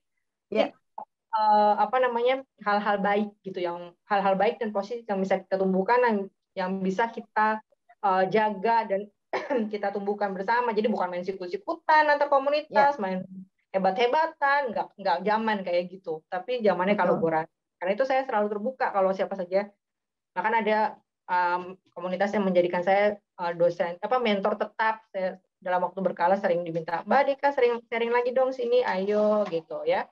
Insya Allah nanti kolaborasi dengan Mam Academy ya, Mam. Jadi itu sekarang zamannya kita kolaborasi. Jadi Mam sini boleh mau ikut komunitas saya, mau ikut komunitas lain, mau ikut 3 komunitas itu nggak apa-apa gitu. Jadi makin semoga lain waktu berkolaborasi dengan komunitas Mam Deka. Makin luas kita berteman, berinteraksi, itu kan katanya makin berdatangan banyak rezeki ya kan? Gitu. Amin. Ini ada lagi pertanyaan, Mam. Ada dari Mam Diah W. Moma Jatim, domisilinya di Sidoarjo, IG-nya Arazi Maruyama. Untuk Mam Deka Amalia pertanyaannya, saya awam dalam menulis, tapi ingin memulai menulis melalui blog. Tips apa saja dalam mengawali menulis artikel di blog? Sehingga tidak hanya menulis saja, tapi juga menghasilkan cuan dari blog. Wah, kayaknya tertarik dengan omongan Mam Deka. Banyak cuan kayaknya nih. Silakan Mam Deka. Jadi pertama tentu punya blog dulu, dan kalau sudah punya blog ya secara rutin diisi blognya ya, bisa dipercantik dengan infografis gitu ya, secara konsisten, dan tentu belajar menulis yang baik gitu. Karena kalau misalnya ada orang yang mau kerja sama dengan kita, buka blog kita, lihat tulisannya enak dibaca, rapi, menarik, tentu dia mau bekerja sama dan mendapatkan klien. Jadi yang penting jadi contohnya gini, blogger itu kita bener-bener bagusin deh, kayak orang mau beli kan etalasenya harus cantik, lihat dulu bagus nggak nih etalasenya, tokonya bersih nggak, cakep nggak. Kalau kita etalase aja kita lihat kan, belum kita belum nyobain makanan, kita lihat dulu suasananya, enak nih, nyaman gitu, baru kita masuk. Itu sama seperti itu. Jadi blognya harus rapi, cantik, begitu, terus ada infografisnya, terus juga belajar terus meningkatkan skill menulisnya, misalnya belajar menulis artikel yang baik, terus mencari-cari ide yang kreatif, hal-hal baru gitu ya, riset dan sebagainya gitu. Itu dilakukan aja dengan konsisten, insya Allah akan datang sendiri itu yang namanya cuan. Karena pembaca biasanya juga ingin ada rasa kenyamanan ketika dia baca sesuatu ya. Jadi kalau blognya berantakan juga kayaknya aduh males banget bacanya gitu ya. Gitu. Tapi kalau memang dia bisa menulis dengan baik dan menarik ya pasti banyak yang mampir, banyak yang mau baca, isinya manfaat gitu ya. Setuju, Mam. Ada satu lagi nih, Mam, tapi nggak tahu dari mana nih. Oh, Mam Indah, Moma Bekasi. Maaf, saya pemula. Apakah dalam dunia penulisan ada genre mengklasifikasikan isi tulisan penulis atau atau genre-genre ini hanya untuk penulisan cerpen saja? Kalau memang ada berapa banyak genre? Kita ngomongin genre nih, Mam. Wah, genre itu banyak banget ya. Kalau zaman dulu sih, yang sebetulnya kalau yang benar-benar sastra nggak banyak genre itu. Tapi sekarang ada industri buku yang bikin genre, ada kemudian platform-platform yang bikin genre, dan itu sah-sah aja gitu ya. Jadi kita bisa browsing atau lihat-lihat aja nih genre apa nih yang banyak, tapi tentu beda dalam genre fiksi, non-fiksi itu beda lagi genre-nya gitu. Nah, untuk penulis pemula, biasanya sih kalau saya sarankan belajar menulis yang baik dulu, teknik menulis dulu, misalnya dengan belajar menulis artikel, belajar menulis cerpen, belajar menulis kisah inspiratif gitu pelan-pelan. Nanti setelah itu baru belajar genre-genre yang lain yang lebih berat, misalnya saya masih cerpen kok sampai sekarang. cerpen ya, misalnya masih belajar cerpen sampai sekarang, belajar menulis biografi dan sebagainya gitu. Jadi dipelajarinya juga bisa bertahap, pelan-pelan gitu, tapi sambil praktek ya gitu, karena kalau hanya teori aja juga nggak akan ada hasilnya. Dia harus ada hasilnya berupa praktek latihan menulis langsung gitu. Kalau udah belajar ada hasilnya gitu. Iya, kayak gitu ya. Iya, terima kasih Mam. Ada lagi pertanyaan di sini dari Mam Vega dari Bali. Oh, luar biasa Mam Vega. Di sini dia bertanya, apa bedanya content writer dengan copywriter? Dan bisakah memberi tips bagaimana caranya untuk menulis cerpen yang bagus dan menarik? Ya. Silakan Mam Dika. Content writer dan copywriter ya. Kalau content writer itu biasanya dia lebih pada artikel. Content writer itu dia mengisi konten-konten biasanya secara digital, apakah di website. Sekarang itu banyak juga sih website-website yang menerima tulisan artikel dan dibayar ya gitu. Jadi content writer lebih ke mengisi tulisan bisa sesuai yang kita mau, bisa kita biasanya kalau yang benar sudah profesional sebagai content writer itu dia menulis artikel dan dibayar, dan itu isinya sesuai permintaan. Misalnya saya dulu pernah dikontrak oleh brand gitu, dia minta 20 artikel isinya gini gitu, tentang ini. Jadi kita menerima tulisan sebagai pesanan, kita menulis apa yang mereka inginkan gitu ya, isinya apa, bentuknya apa dan sebagainya. Itu disebut dengan content writer. Tapi kalau copywriter dia itu menulis untuk promosi, untuk iklan, dan biasanya itu untuk di sosial media, apakah di Instagram, di Facebook, di fanpage, di media-media yang lain gitu ya. Itu copywriter menulis untuk promosi, untuk iklan, untuk personal branding dan sebagainya. Nah, sekarang kalau di Facebook itu kan sudah diarahkan punya fanpage untuk orang yang punya profesi atau punya bisnis. Nah, biasanya copywriter menulis di fanpage itu. Jadi kalau misalnya teman-teman lihat itu apakah dia selebritis, politikus, brand-brand, kan dia nggak bikin sendiri itu isinya. Itu ada copywriter-nya semuanya. Gitu. Ya. Ada jadi timnya apa yang ditulis, bikin. ada timnya, mau nulis apa nih, mau isi apa minggu ini, dan biasanya mereka buat mingguan gitu. Kayak gitu ya. Buat mingguan dan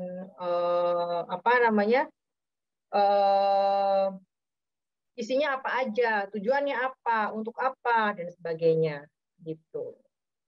Baik, terima kasih Mam Deka. Kayaknya ada yang mau bertanya lagi, kembali dengan kayaknya sama dengan Mam Siska Depok nih. Mam Siska, saya ingin bertanya, misalnya lebih baik mengkhususkan diri di salah satu bidang penulis, misalnya cerita anak saja atau copywriting aja, soalnya tekniknya kan beda-beda. Terus dari mana kita tahu kalau kita lebih cocok dan di bidang mana, Mam? Seperti itu. Oke. Gimana tadi? Kurang jelas. Ya, di sini dia ingin bertanya, apakah lebih baik mengkhususkan diri di salah satu bidang penulis? Misalnya, dia ingin cerita anak saja, copywriting saja. Soalnya tekniknya kan beda-beda tuh, Mam. Jadi, terus dari mana kita tahu kalau kita cocoknya di bidang yang mana? Oke. Jadi sebetulnya tadi saya sampaikan gitu kan, untuk yang pemula gitu, baiknya belajarin aja apa yang menjadi minatnya. Jadi pikirkan minatnya di mana nih, gitu. Peluangnya apa nih, gitu. Dan sekarang ini banyak penulis yang punya profesi lebih 1, 2, 3, 4, 5 gitu. Jadi hajar aja semuanya. Gitu. Selama dia nyaman menulis, sebenarnya menulis apa aja nggak masalah jadi ya, Mam? Ada yang penulis cerita anak, terus dia bikin novel juga. Ada yang dia tulis novel, dia copywriter juga. Ada yang dia blogger, dia nulis novel juga. Jadi apanya boleh, why not gitu loh. Jadi sekarang kembali berpulang pada diri masing-masing, sukanya apa, maunya apa, gitu Dan aja. kemampuannya di mana gitu ya, Mam?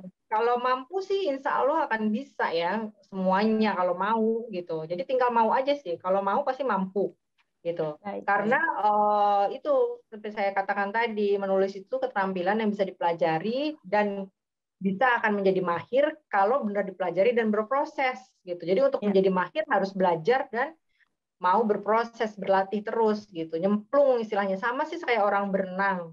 Kalau misalnya cuma di pinggir kolam kan nggak akan bisa berenang. Tapi kalau nyemplung walaupun tadinya awalnya tenggelam, kemasukan air, lama-lama kan tadinya gaya cuma kipik-kipik, lama-lama dia belajar terus ya, lama-lama bisa Jadi berenang bisa. dengan teknik yang baik gitu. Sama seperti itu. Sama kayak masak, sama kayak apa, sama. Prosesnya sama, yang penting dipelajari. Dan boleh aja mau jadi penulis apa boleh, mau punya skill yang apa aja boleh, mau nyoba. Sekarang itu banyak banget sih. Kadang-kadang juga murid saya itu ada yang setiap saya buka kelas dia ikut. Ada yang 1 bulan itu dia ikut 2-3 kelas gitu. Ada yang 1 malam ada 3 kelas berjalan, dia ikut di 3 kelasnya berjalan. Wow, luar biasa. Semangat belajarnya gitu. luar biasa. Ya, semangat. Dan itu memang sudah ada hasilnya sih. Dalam beberapa bulan tuh bukunya udah banyak. Jadi kalau portfolionya udah bagus ya, tulisannya banyak, bukunya banyak, itu portfolio kan penting untuk freelance ya. Namanya penulis itu kan freelancer, profesi ya. Namanya profesi dan freelancer dia butuh portfolio. Jadi karya yang kita kumpulkan itu kita ikut pelatihan apa, itu kan dapat sertifikat. Ya, kita berkarya di buku apa, kita ada buku terbit, kita nulis di mana, ada hasilnya. Itu semuanya dibuat portfolio sehingga CV-nya makin bagus, kayak teman-teman lihat CV saya tadi misalnya ya. Dan itu akhirnya membuat orang berani kita bayar mahal. Nah, kalau kita mau dibayar mahal, lihat CV kita lah, kita belum ngapa-ngapain mau dibayar mahal, gitu kan? Jadi, iya, Mam. Jadi namanya fee, namanya pembayaran, honor, itu dia mengikuti siapa orang ini. Orangnya itu harus makin jam terbangnya tinggi, makin portfolio bagus, itu kita bisa punya bargaining power yang kuat untuk dan komitmen ya, Mam. Ya, untuk bargaining honor, misalnya kalau ada klien yang print, aku mau bikin ini berapa ya honornya ya, karena kita sudah merasa portfolio bagus, kita bisa pasti pasang harga yang tinggi misalnya ya.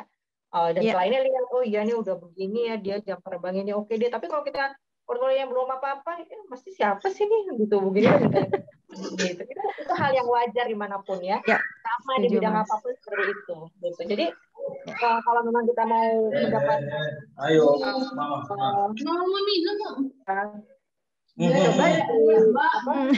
aja dulu gitu. Mulai aja dulu, jangan menunda, pelajari bertahap, lakukan semuanya konsisten, itu pasti hasilnya ada. Dan itu sudah terbukti sih, karena banyak banget murid-murid saya sekarang yang sudah berhasil di bidangnya masing-masing gitu, bahkan beberapa bidang gitu. Alhamdulillah. Ya, Mam Siska, dicoba aja dulu semuanya, Mam. Jangan ragu-ragu, nanti bisa ketahuan kok, Mam. Jadi apa yang ada, apa yang bisa, lakukan aja dulu gitu. Lakukan dulu. Yang penting adalah mau ya, Mam ya. Ya, mau. Oke, di sini ada lagi pertanyaan dari Mam Herning, Moma Tangsel. Mam Deka, menurut Mam, mana yang lebih penting, pembaca yang banyak atau pembaca yang segmented? Langkah apa sih yang harus dimulai lebih dulu? Apakah bikin WordPress biasa dulu atau langsung punya web sendiri? Ya, oke. Ya pembaca sih siapa aja ya. Gitu. Tapi kalau misalnya kita sudah punya profesi, misalnya kita penulis cerita anak, ya tentu genre segmented ceritanya anak-anak. Jadi target segmented itu tergantung tulisan kita. Kita menulis siapa, gitu. Tapi yang mau nulis buku anak juga, kalau buku cerita anak mau dibahas orang dewasa juga ada kan, masih suka. Misalnya kayak saya juga masih baca cerita anak gitu kan, karena saya mengajar nulis anak-anak. Jadi siapa aja bisa gitu. Jadi nggak ada yang bagusan mana, nggak ada gitu. Boleh-boleh aja gitu. Makin banyak yang baca makin baik gitu. Nah, kalau misalnya kita mau menjadikan blog itu benar-benar sesuatu yang menghasilkan, misalnya untuk profesi ya saya sarannya sih punya domain sendiri. Tapi kalau cuma baru coba-coba hobi ya nggak apa-apa, nggak punya domain gitu. Kenapa? Karena kalau misalnya sudah punya domain, tulisan kita di backup gitu, dan tampilannya juga kan bisa lebih ciri khas nama kita. Lebih bagus ya. Iya. Gitu. Baik, terima kasih Mam Deka. Ada pertanyaan lagi dari Mam Nona Septiana, Tangerang 2. Assalamualaikum Mam. Aku penasaran sama ghostwriting. Ini potensinya ke depan seperti apa? Dan gimana untuk bisa jadi ghostwriting ini Mam? Terima kasih. Oke, saya lagi buka kelasnya nih. Kalian promosi. Lagi buka kelas. Luar biasa. Lagi buka kelas biografi. Pas dan banget nih. Kelas ghostwriter. Kalau misalnya berminat masih bisa nyusul karena baru dibuka kelasnya, baru pembukaan gitu ya. Dan nggak banyak sih pertanyaan itu saya batasi cuma belasan gitu supaya efektif. Nah, ghostwriter itu prospeknya makin ke depan makin bagus. Kenapa? Tadi kembali kepada yang saya sampaikan bahwa menulis itu sudah menjadi sesuatu yang dibutuhkan untuk branding, untuk apa? Contohnya misalnya begini, banyak orang-orang atau yang punya brand atau yang dia punya profesi tertentu yang ingin dikenal, lebih dikenal, dan buku itu menjadi media promosi yang jitu banget gitu. Nah, teman-teman boleh lihat kok di Gramedia, di toko buku ada politikus, ada tokoh-tokoh, atau siapapun gitu, orang-orang yang kayaknya sibuk banget gitu. Itu dia nggak menulis sendiri, ada ghostwriter-nya. Gitu. Karena mereka sudah tidak punya waktu karena saking sudah sibuknya gitu ya, kayak artis-artis atau siapapun lah gitu. Jadi peluangnya sih makin besar gitu. Cuannya lumayan, Mam. Lumayan banget. Hitungnya kan lumayan banget. Sampai 150.000 per halaman. Jadi kalau 100 luar biasa. Tapi harus tahan mental kayaknya, karena harus menuliskannya kan bukan diri sendiri ya, tapi kita kan menuliskan tentang orang lain. Ada riset, caranya gimana riset, dan ada proposal, ada MOU. Nanti di kelas ghostwriter itu saya berikan contoh dari mulai bagaimana bikin outline, bikin proposal, bikin MOU, cari klien, tips-tips jadi mendapatkan klien dan sebagainya, lengkap gitu. Dan kalau misalnya peluangnya, tentu kalau misalnya saya punya project yang nggak bisa dihandle sendiri, biasanya saya gandeng sebagai co-writer gitu. Gitu. Baik, terima kasih Mam. Ada lagi dari Mam Ami, Tangerang 2. Halo Mam Deka, bagaimana cara untuk menemukan gaya menulis sesuai dengan jati diri kita? Karena selama ini saya masih melihat terlalu formal sekali bahasa dalam tulisan-tulisan yang pernah saya buat. Sering sekali mencoba untuk memilih kata atau kalimat yang lebih santai. Namun karena mengikuti arahan briefing, misalkan dalam review produk, akhirnya balik lagi kalimat yang terbentuk jadi kaku, Mam. Jadi pengen lebih fleksibel seperti apa tuh, Mam? Kalau itu sih sebetulnya hanya bisa dicapai dengan terus latihan, gitu. Terus menulis, terus latihan. Kalau misalnya nggak puas, berarti kita harus revisi dan self editing gitu. Kita baca lagi ya kita ubah gitu. Karena yang namanya penulis termasuk siapapun penulisnya, mau dia udah sehebat apapun, yang namanya revisi dan self editing itu harus gitu. Karena yang namanya karya tulisan tidak ada yang begitu nulis langsung jadi, tuh nggak ada. Butuh diedit, butuh direvisi. Kalau sudah merasa oke baru publish. Siapapun gitu. Jadi jawabannya sering-sering saja menulis ya, Mam ya? Ya, sering menulis. Dan kalau misalnya sudah satu tulisan selesai, jangan dibaca lagi, direvisi lagi sampai puas gitu. Nah, kalau kalimatnya stuck gitu ya, misalnya itu berarti biasanya kurang latihan gitu. Jadi biasakan sih setiap hari nulis apa aja, apakah cuma di HP nulis-nulis apa. Jadi kalau namanya kita sering latihan tuh otak kita tuh dirangsang gitu. Ya, Mam Ami ini sepertinya bingungnya karena dia kan suka review produk, Mam. Terus kalau misalnya review produk itu kayaknya susah kalau misalnya menulis itu dengan gaya sendiri atau gaya sehari-hari gitu loh, Mam. Akhirnya jadi pakai bahasa baku lagi seperti itu. Jadi pengen tahu gimana sih tipsnya gitu. Sebetulnya sih kalau kita menulis untuk seperti produk review itu kan juga bisa ditulis dengan gaya yang santai sebetulnya ya. Misalnya lebih kepada testimoni, kayak endorse gitu kan, lebih kepada bagaimana sih ini produk ini bagus nggak, manfaatnya apa gitu.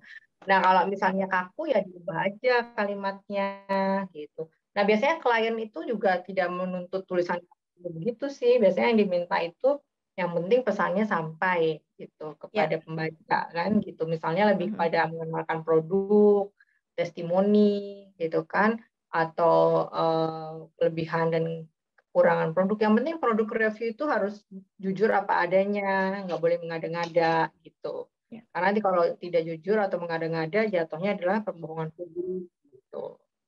Ya, setuju, Mam. Ada lagi dari Mam Aprilia, Moma Jateng. Assalamualaikum, Mam. Sebagai seorang penulis, perlukah kita pergi ke suatu tempat atau melakukan sesuatu untuk mencari ide? Misalnya kita menulis tentang tema khusus. Gimana tuh, Mam? Untuk mencari ide nih, Mam. Ya, oke. Ide itu sebetulnya banyak banget sih ya. Ide itu di mana-mana ada gitu. Jadi ide itu bisa bahkan dimulai dari diri kita sendiri, rumah kita, keluarga, lingkungan, yang dekat-dekat dulu aja idenya udah banyak banget. Kalau coba aja diurutin deh, ya pasti udah banyak berderet-deret. Nah, kalau misalnya kita punya ide dan kita butuh data, dan baru itu kita butuh riset gitu. Nah, sekarang ini kan riset lebih mudah ya, karena informasi itu sekarang bisa kita dapatkan dari mana saja, terutama dari internet tuh apa aja udah ada gitu ya.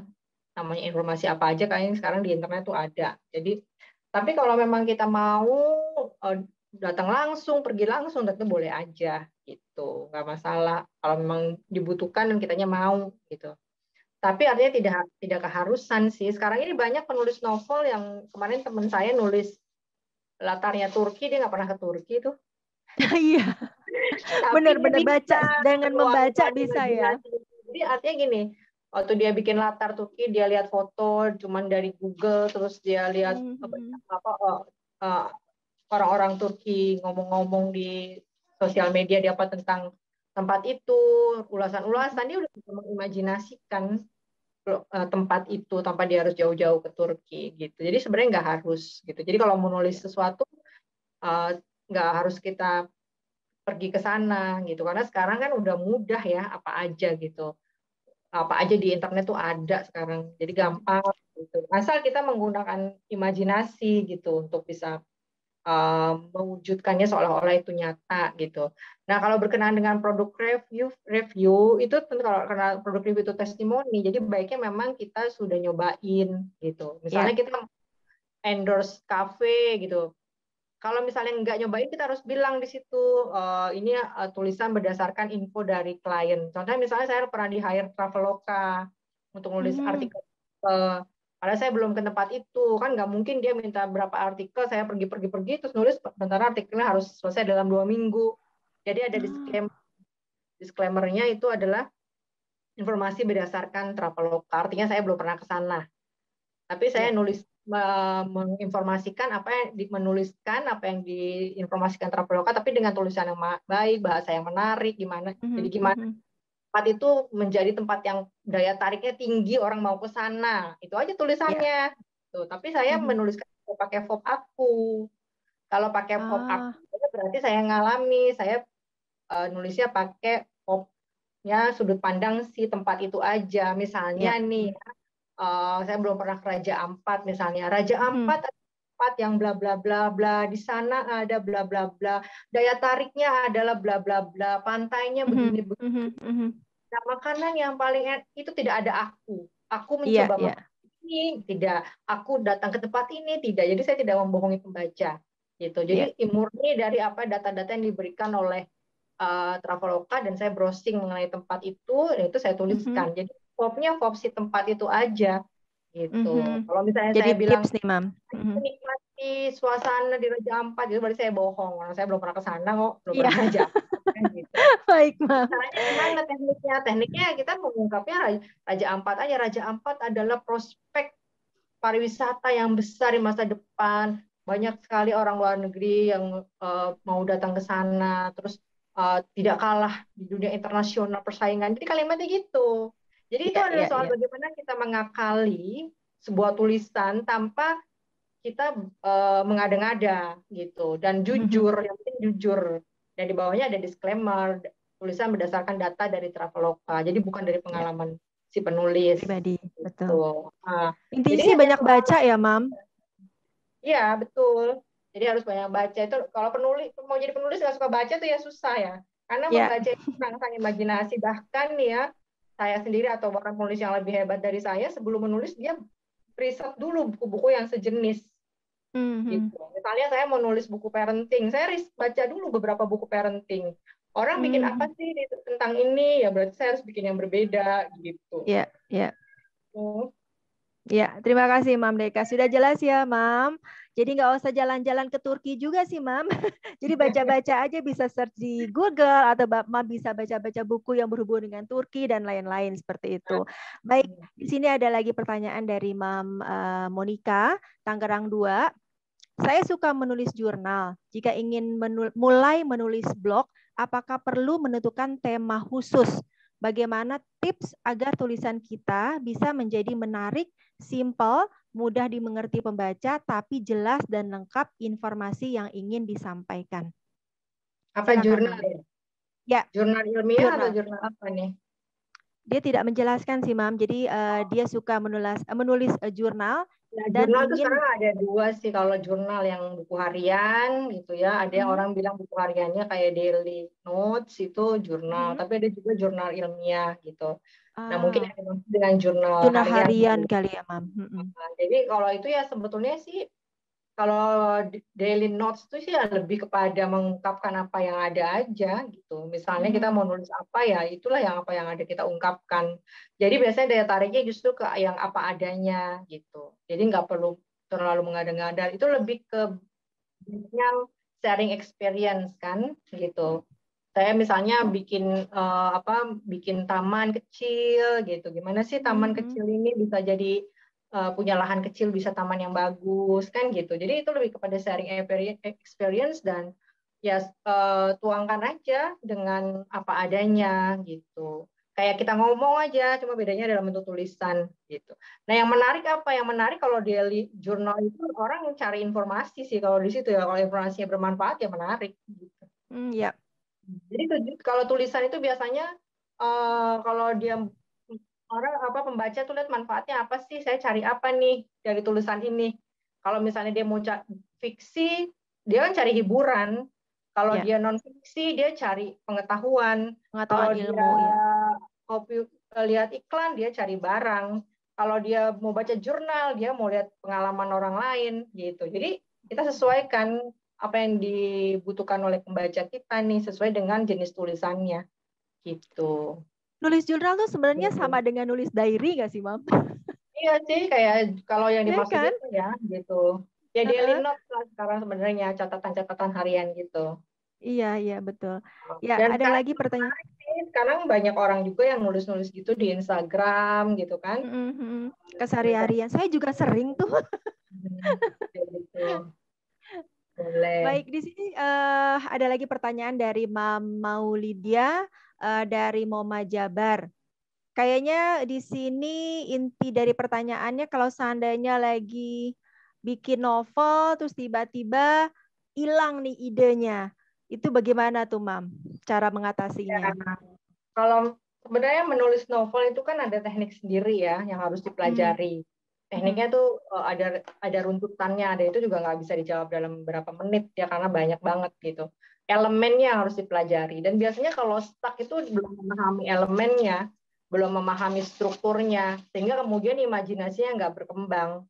Itu belum mengenal jenis genre, belum mengenal elemennya, belum memahami strukturnya, belum memahami bagaimana merangkai plotting yang bagus, membuat outline, alur yang menarik, itu belum. Sehingga kemudian kalau main nulis aja tentu akan kemana-mana gitu. Karena untuk nulis yang novel yang baik harus bikin konsep dulu gitu. Bikin konsep dulu, plottingnya dulu, udah itu mateng, baru nulis. Biasanya kalau sudah mateng konsep dan plottingnya, itu nggak ada istilahnya stuck sih. Orang bisa nulis novel tuh dalam waktu 1 bulan, 1,5 bulan, ratusan halaman tuh selesai. Gitu. Kayak misalnya ya murid-murid saya yang belajar nulis novel sama saya udah jelas tuh dia tiap minggu udah tinggal nulis aja 2-3 bab dapat dalam 1 minggu gitu. Jadi harus dipelajari dulu tekniknya, baru kemudian kita bisa menulis novel dengan baik gitu. Sama sih, saya masih belajar terus nulis novel. Kayaknya masih belum bisa sampai sekarang, cerpen terus. Iya. Bedanya kan kalau cerpen itu pen.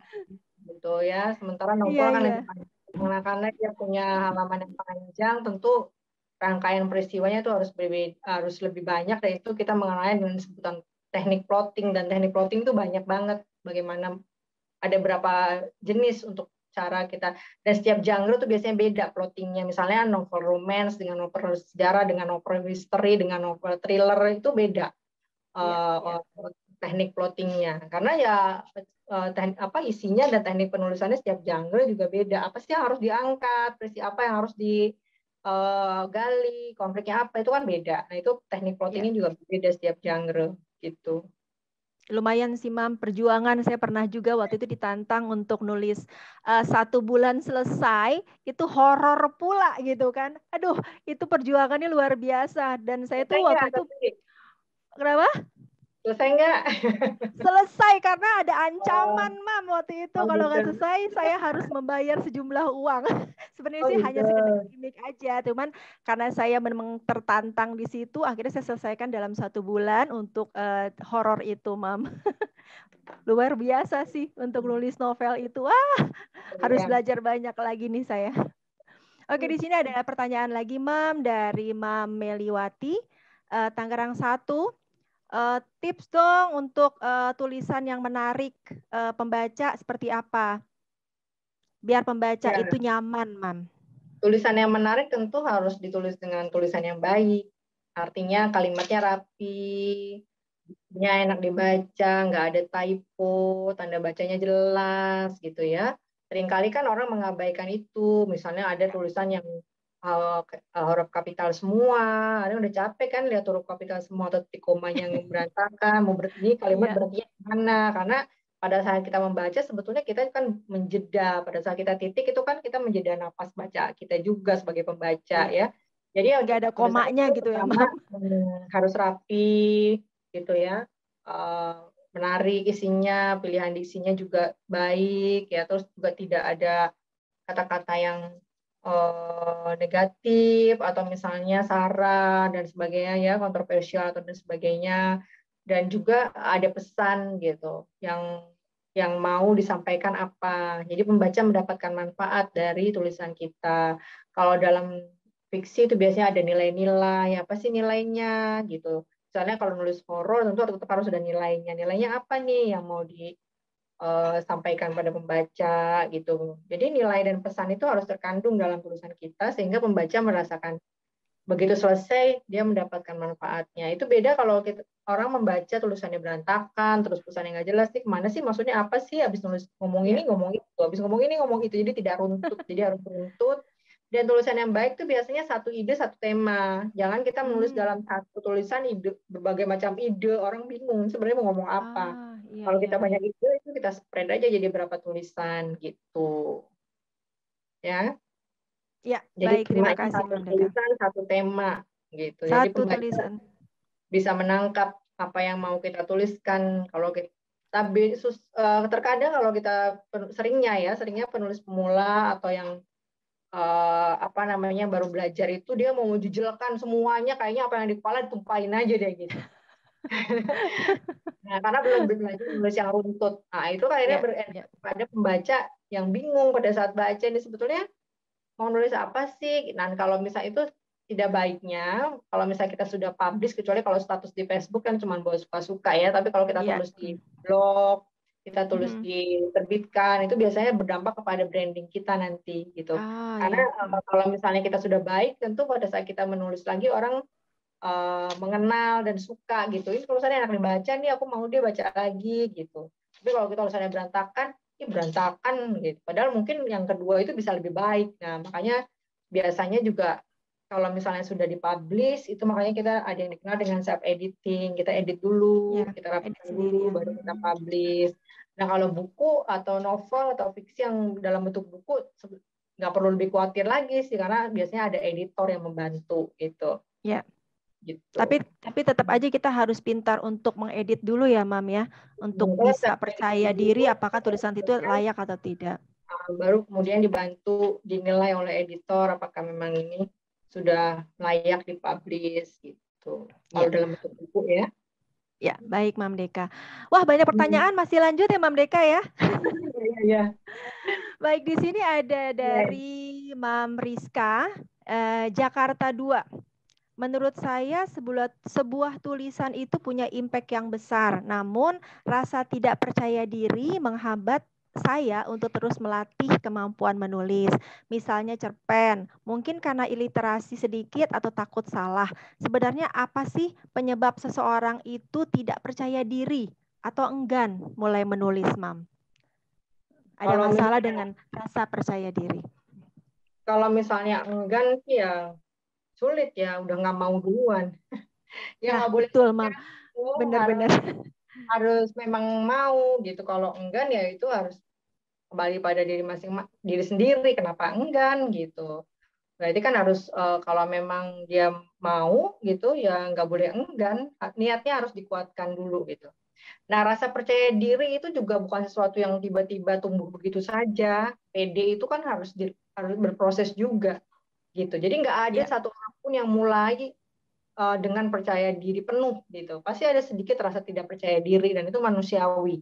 Nah, itu akan makin bertambah rasa percaya dirinya jika kita terus berkarya dan belajar. Jadi kalau teman-teman ikut pelatihan, belajar, itu menambah PD karena merasa saya sudah mendapatkan pengetahuan.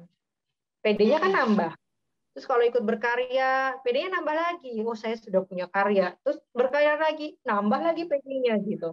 Nah, percaya diri ini beda dengan sombong dan ria ya, beda. Kalau sombong dan ria kan dia merasa lebih dari orang lain, merasa hebat dari yang lain gitu. Sementara orang yang yang sudah berhasil tuh biasanya kan kayak ilmu padi gitu kan, makin berisi dia makin humble, makin nunduk.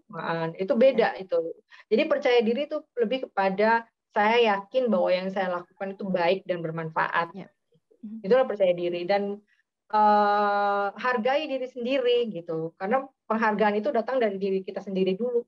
Kalau kita sudah menghargai diri kita dengan kemampuan apa yang kita dan mensyukuri bahwa saya sudah bisa begini, alhamdulillah gitu. Jadi harus pakai kata alhamdulillah saya sudah bisa di tahap ini, nanti saya mau tahap itu lagi, mau ini lagi, mau ini lagi, itu otomatis percaya dirinya akan bertambah gitu. Jadi tidak usah terpaku kepada aku nggak pede, nggak usah terpaku. Itu biasanya juga pembenaran gitu, ada rasa enggan dan malas dan memang mungkin niatnya kurang kuat sehingga menjadikan tidak pede itu sebagai sebuah alasan aja gitu. Karena ya betul, jadi ya memang kalau memang kita punya kemauan ya dicoba aja, dijalani aja gitu. Kayak naik sepeda, naik motor, naik mobil, kalau kita nggak megang setirnya kan kita nggak akan bisa, walaupun nanti di sana jatuh dulu, benjol dulu atau tergurat dulu, nanti lama-lama bisa ngebut kan gitu. Tapi nggak pede naik sepeda ya sampai kapanpun nggak akan bisa naik sepeda.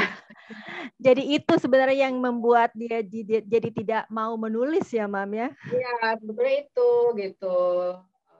Lebih kepada motivasi dirinya harus lebih tinggi ya, Mam. Gitu. Oke, di sini ada dari Mam Nanda dari Tangerang 2.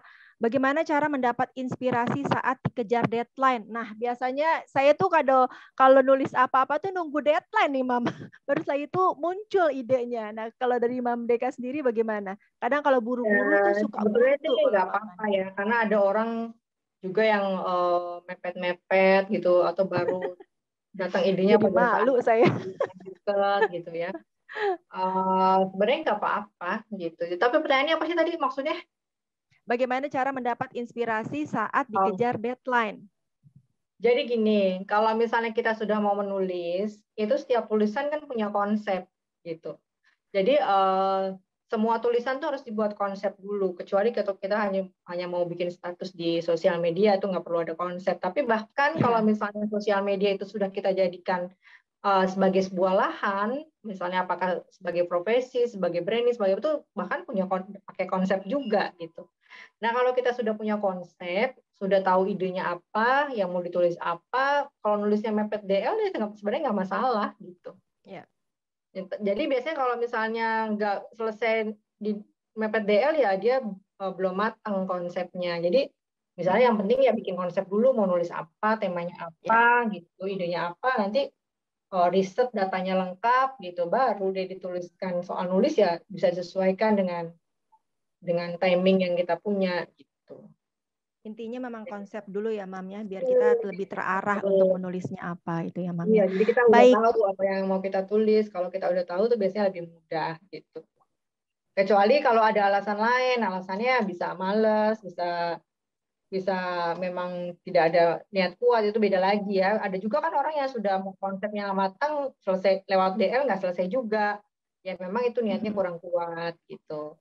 Karena ditunda-tunda terus gitu. Begitu mepet DL ada yang lain, ada ini, ada itu, yang akhirnya berhalangan ya akhirnya nggak selesai gitu. Jadi memang itu kembali kepada niat dan motivasi masing-masing. Ya. Gitu. Jadi semakin kita motivasi tinggi, semakin kuat, biasanya itu kita bisa menghasilkan yang maksimal. Betul. Ini pertanyaan dari saya sih sebenarnya. Saya juga penasaran juga sih dengan pertanyaan. Banyak orang suka mengalami masalah dalam hidupnya gitu loh, Mam. Kadang-kadang orang tersebut butuh yang namanya self healing gitu. Nah dari menulis sendiri sebenarnya bisa nggak sih, Mam, untuk bisa jadi self healing tersebut? Ya jadi sebenarnya sih sama kembali kepada yang saya sampaikan bahwa lisan dan tulisan itu adalah teknik komunikasi, ya kan? Teknik kita berinteraksi gitu.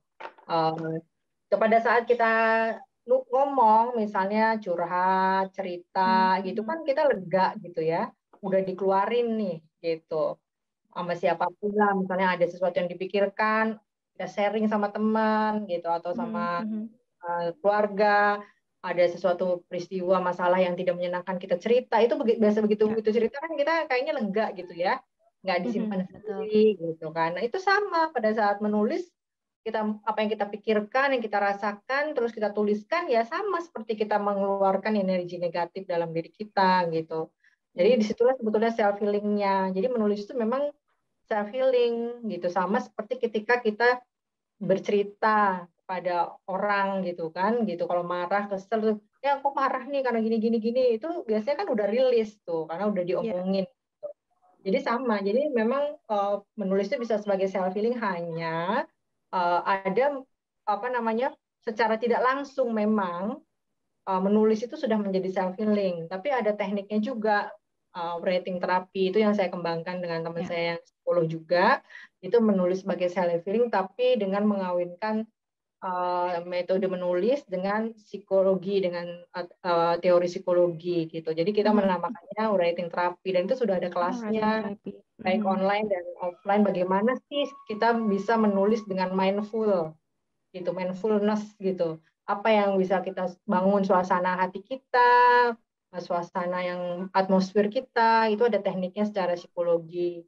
Itu sudah menghasilkan 2 buku, Refleksi Diri dan I'm Okay. Jadi yang ikut program terapi diterbitkan. Jadi ada yang menulis tentang inner child-nya, ada yang menulis tentang trauma, tapi tentu ditulis dengan bagaimana supaya tidak menjadi kayak tulisan gitu ya, atau kayak tulisan orang galau-galau nggak jelas itu dipandu menjadi sebuah tulisan yang berisi dan berhikmah. Artinya pada saat jadi orang pembaca itu melihatnya menjadi tulisan yang penuh hikmah dan penuh inspirasi, bukan orang curhat surat nggak jelas, bukan galau-galau nggak jelas, membuka aib, nggak ada tekniknya sendiri bagaimana sesuatu yang sebetulnya ingin kita sembunyikan gitu, nggak mau ada orang tahu, tapi kita mau rilis gitu kan, mau kita keluarkan menjadi sebuah tulisan, itu ada tekniknya, sehingga bisa dengan menyamarkan gitu, bisa dengan pakai sudut pandang orang ketiga, seolah dia menceritakan orang lain, jadi nggak kayak orang buka aib gitu. Jadi itu ada teknik-tekniknya gitu. Dan ada juga misalnya kemarin kita bikin religious writing terapi, jadi lebih kepada gimana kita menulis sesuatu yang healing tapi berkenaan dengan religi ya, berkenaan dengan bagaimana spiritual kita. Misalnya pada saat kemarin saya bikin di bulan Ramadan itu bagaimana sesuatu yang terjadi itu membuat kita makin dekat sama keluarga, makin dekat sama Allah, atau misalnya ada kita menyadari sesuatu kesalahan, atau kita memikirkan hal-hal yang lebih spiritual gitu. Tapi tekniknya penulisannya digunakan dengan teknik writing terapi gitu. Tapi terlepas dari itu semua, kalau kita nulis sebetulnya kita sudah rilis gitu. Iya sih, Jadi Mam. bagian self healing itu sebenarnya kita rilis.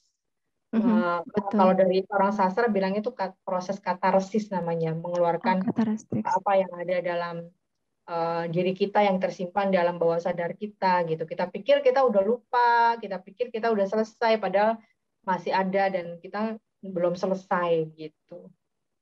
Saya juga mengalami juga sih sebenarnya untuk menulis ini yang berhubungan dengan self healing juga kan sebenarnya dari dulu juga kita sudah kenal yang namanya diary ya Mam ya. Buku diary ada kuncinya gitu kan. Istilahnya kita lagi marah, kesel, emosi, apapun yang ingin kita curahkan bisa kita tumpahkan semuanya di diary gitu. Kalau dulu bedanya tulis di diary digembok nggak boleh yang baca. Sekarang sekarang harus dikemas untuk bisa dipublish dan dibaca orang banyak ya. Iya, setuju, Mam.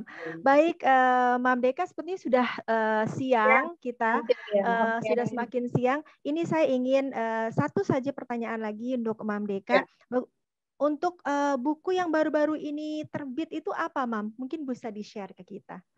Yang kemarin itu saya bikin, karena kemarin berkenaan dengan pandemi, ini sekarang lagi proses kisah-kisah pandemi. Gitu. Jadi pandemi selama 2 tahun ini kan sebenarnya luar biasa ya. Setiap orang tuh mengalami pergulatan yang luar biasa sebetulnya, perubahan dan pergulatan gitu. Jadi kemarin ada 60 itu saya bagi 2 grup dan sekarang sedang proses nulis, sudah selesai materinya. Kisah-kisah self healing tapi kisah-kisah pandemi. Jadi selama 2 tahun ini pandemi misalnya isinya ada yang memang dia mengalami COVID, ada yang keluarga mengalami COVID gitu, ada yang kehilangan keluarga ya kan, ada yang bisnisnya tumbang, ada yang kesulitan, banyak banget. Itu menghasilkan tulisan-tulisan yang menarik sih semuanya gitu. Jadi nanti luar akan biasa. Kisah pandemi. COVID luar biasa, tetap bisa menginspirasi ya, Mam ya. Bikin buku All About 60, 19. Jadi abad 90 sebelum abad 2000.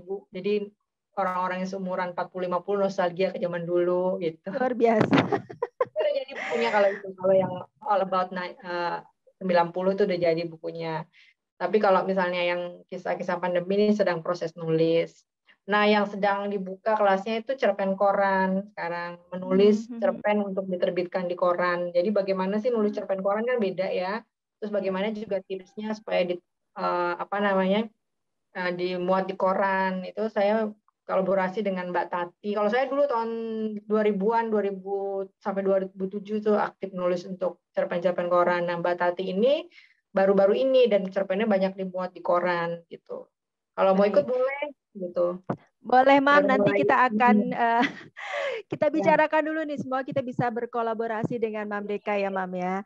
Baik, ini sudah semakin siang, Mam Deka. Alhamdulillah banyak sekali pertanyaan-pertanyaan yang sudah saya bacakan. Semoga Mam semuanya sudah terjawab pertanyaannya ya, Mam ya. Tadi untuk Mam Deka hampir 70 ya yang pesertanya ya, hampir 70 ya. Alhamdulillah, Mam. Baik, untuk kata penutup nih, Mam, kalau bisa diberikan pesan-pesan khusus untuk Mam kita di sini. Ya sebetulnya sih saya senang sekali ada kegiatan-kegiatan ini, seperti ada komunitas Moms Academy, terus ada juga kemarin tuh Moms apa saja gitu. Memang ibu-ibu itu butuh gitu ya, butuh wadah untuk terhubung, butuh wadah untuk berekspresi, wadah meningkatkan kualitas diri gitu ya, wadah mencari peluang-peluang baru. Karena kalau kita bergabung dalam satu wadah itu biasanya peluang-peluang itu terbuka gitu ya, jadi bisa belajar bersama, motivasi, semangat, dan punya peluang-peluang apa saja gitu yang sesuai dengan minat kita. Jadi memang kita butuh gitu seperti Moms Academy ini, dan itu bagus banget karena namanya ibu perempuan memang butuh gitu ya. Kita tidak bisa hanya berkutat di rumah tanpa melakukan sesuatu misalnya ya, kecuali yang punya profesi. Bahkan yang punya profesi pun butuh pelampiasan gitu.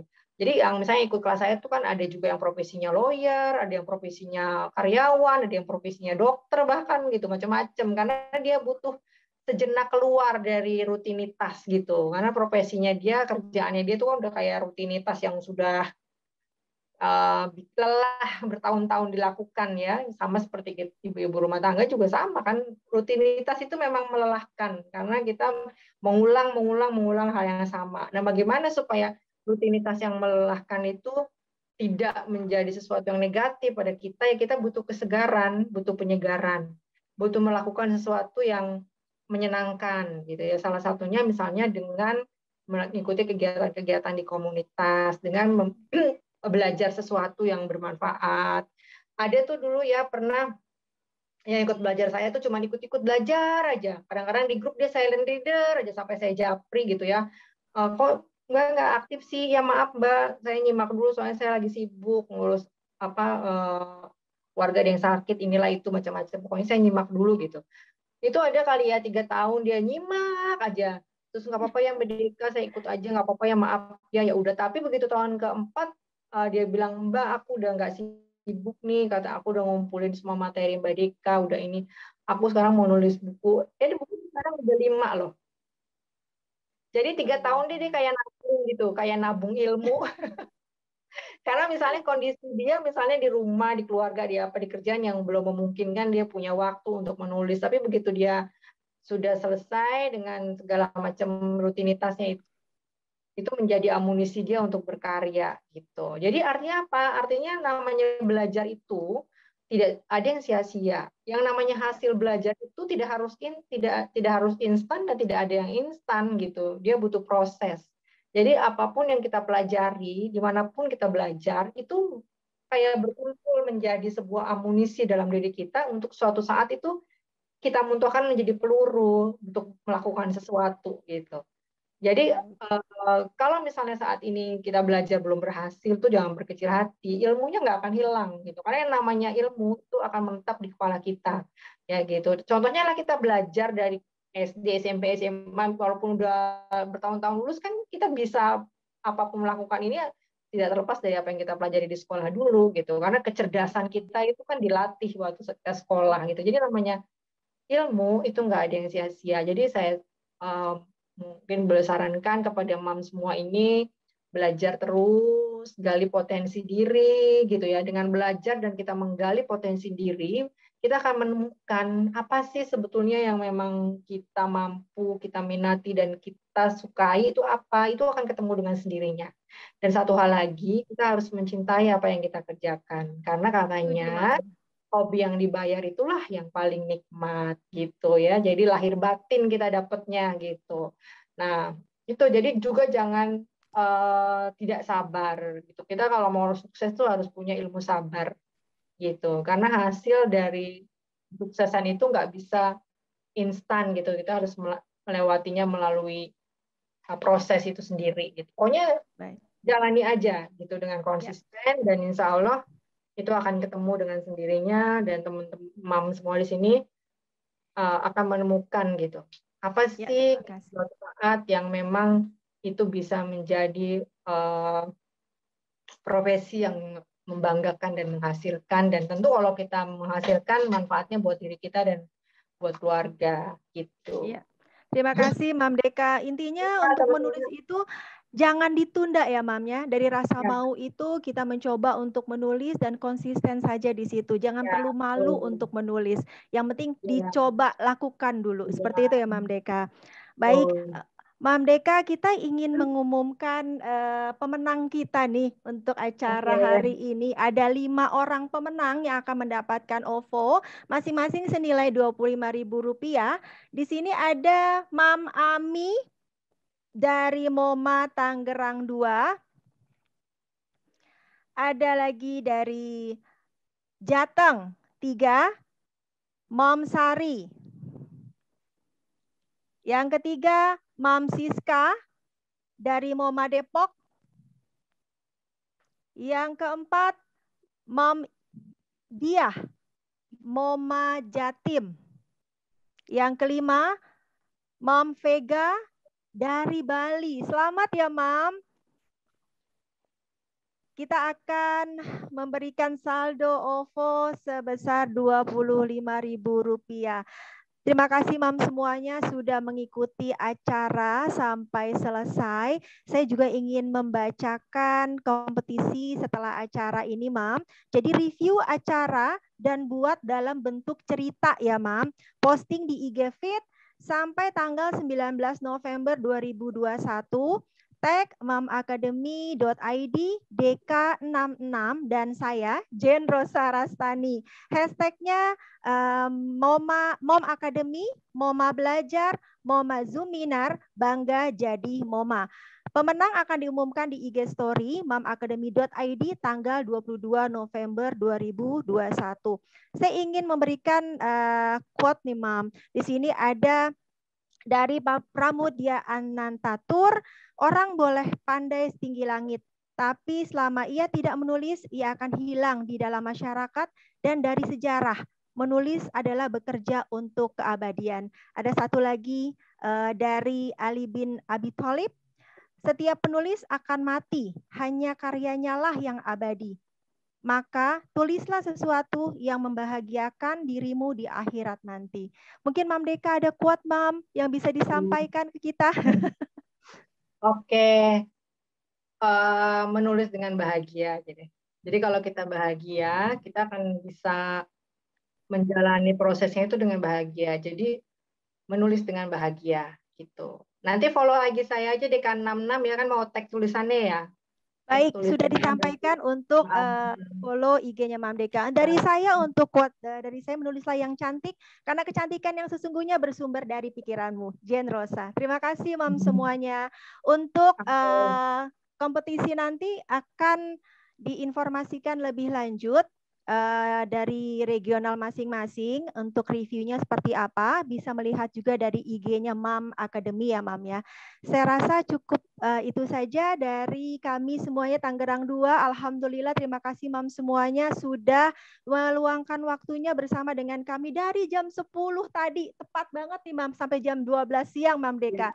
Semoga ya, Alhamdulillah, semoga ilmunya bisa bermanfaat untuk semuanya yang mengikuti acara ini sampai selesai. Terima kasih sekali untuk Mam Deka yang sudah mau menjadi narasumber di acara pada hari ini. Semoga semuanya bisa bermanfaat untuk kita semua. Terima kasih untuk Mam semuanya. Selamat siang, selamat beraktivitas ya Mam ya. Salam cinta untuk keluarga semua dan salam menulis cantik ya Mam.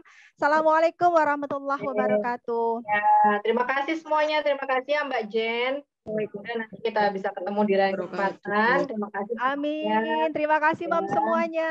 Ditunggu untuk reviewnya ya Mam. Waalaikumsalam warahmatullahi wabarakatuh. Oke, saya izin pamit ya. Terima kasih Mam Deka. Oke. Terima kasih semuanya. Mungkin ada slide yang bisa ditulis untuk nomor yang bisa ke Mam Ningsih ya. Mam Ningsih. Untuk para pemenang nanti bisa menghubungi Mam Ningsih. Saya izin live ya. Terima kasih ya, semuanya. Terima kasih Mam Deka. Assalamualaikum. Waalaikumsalam.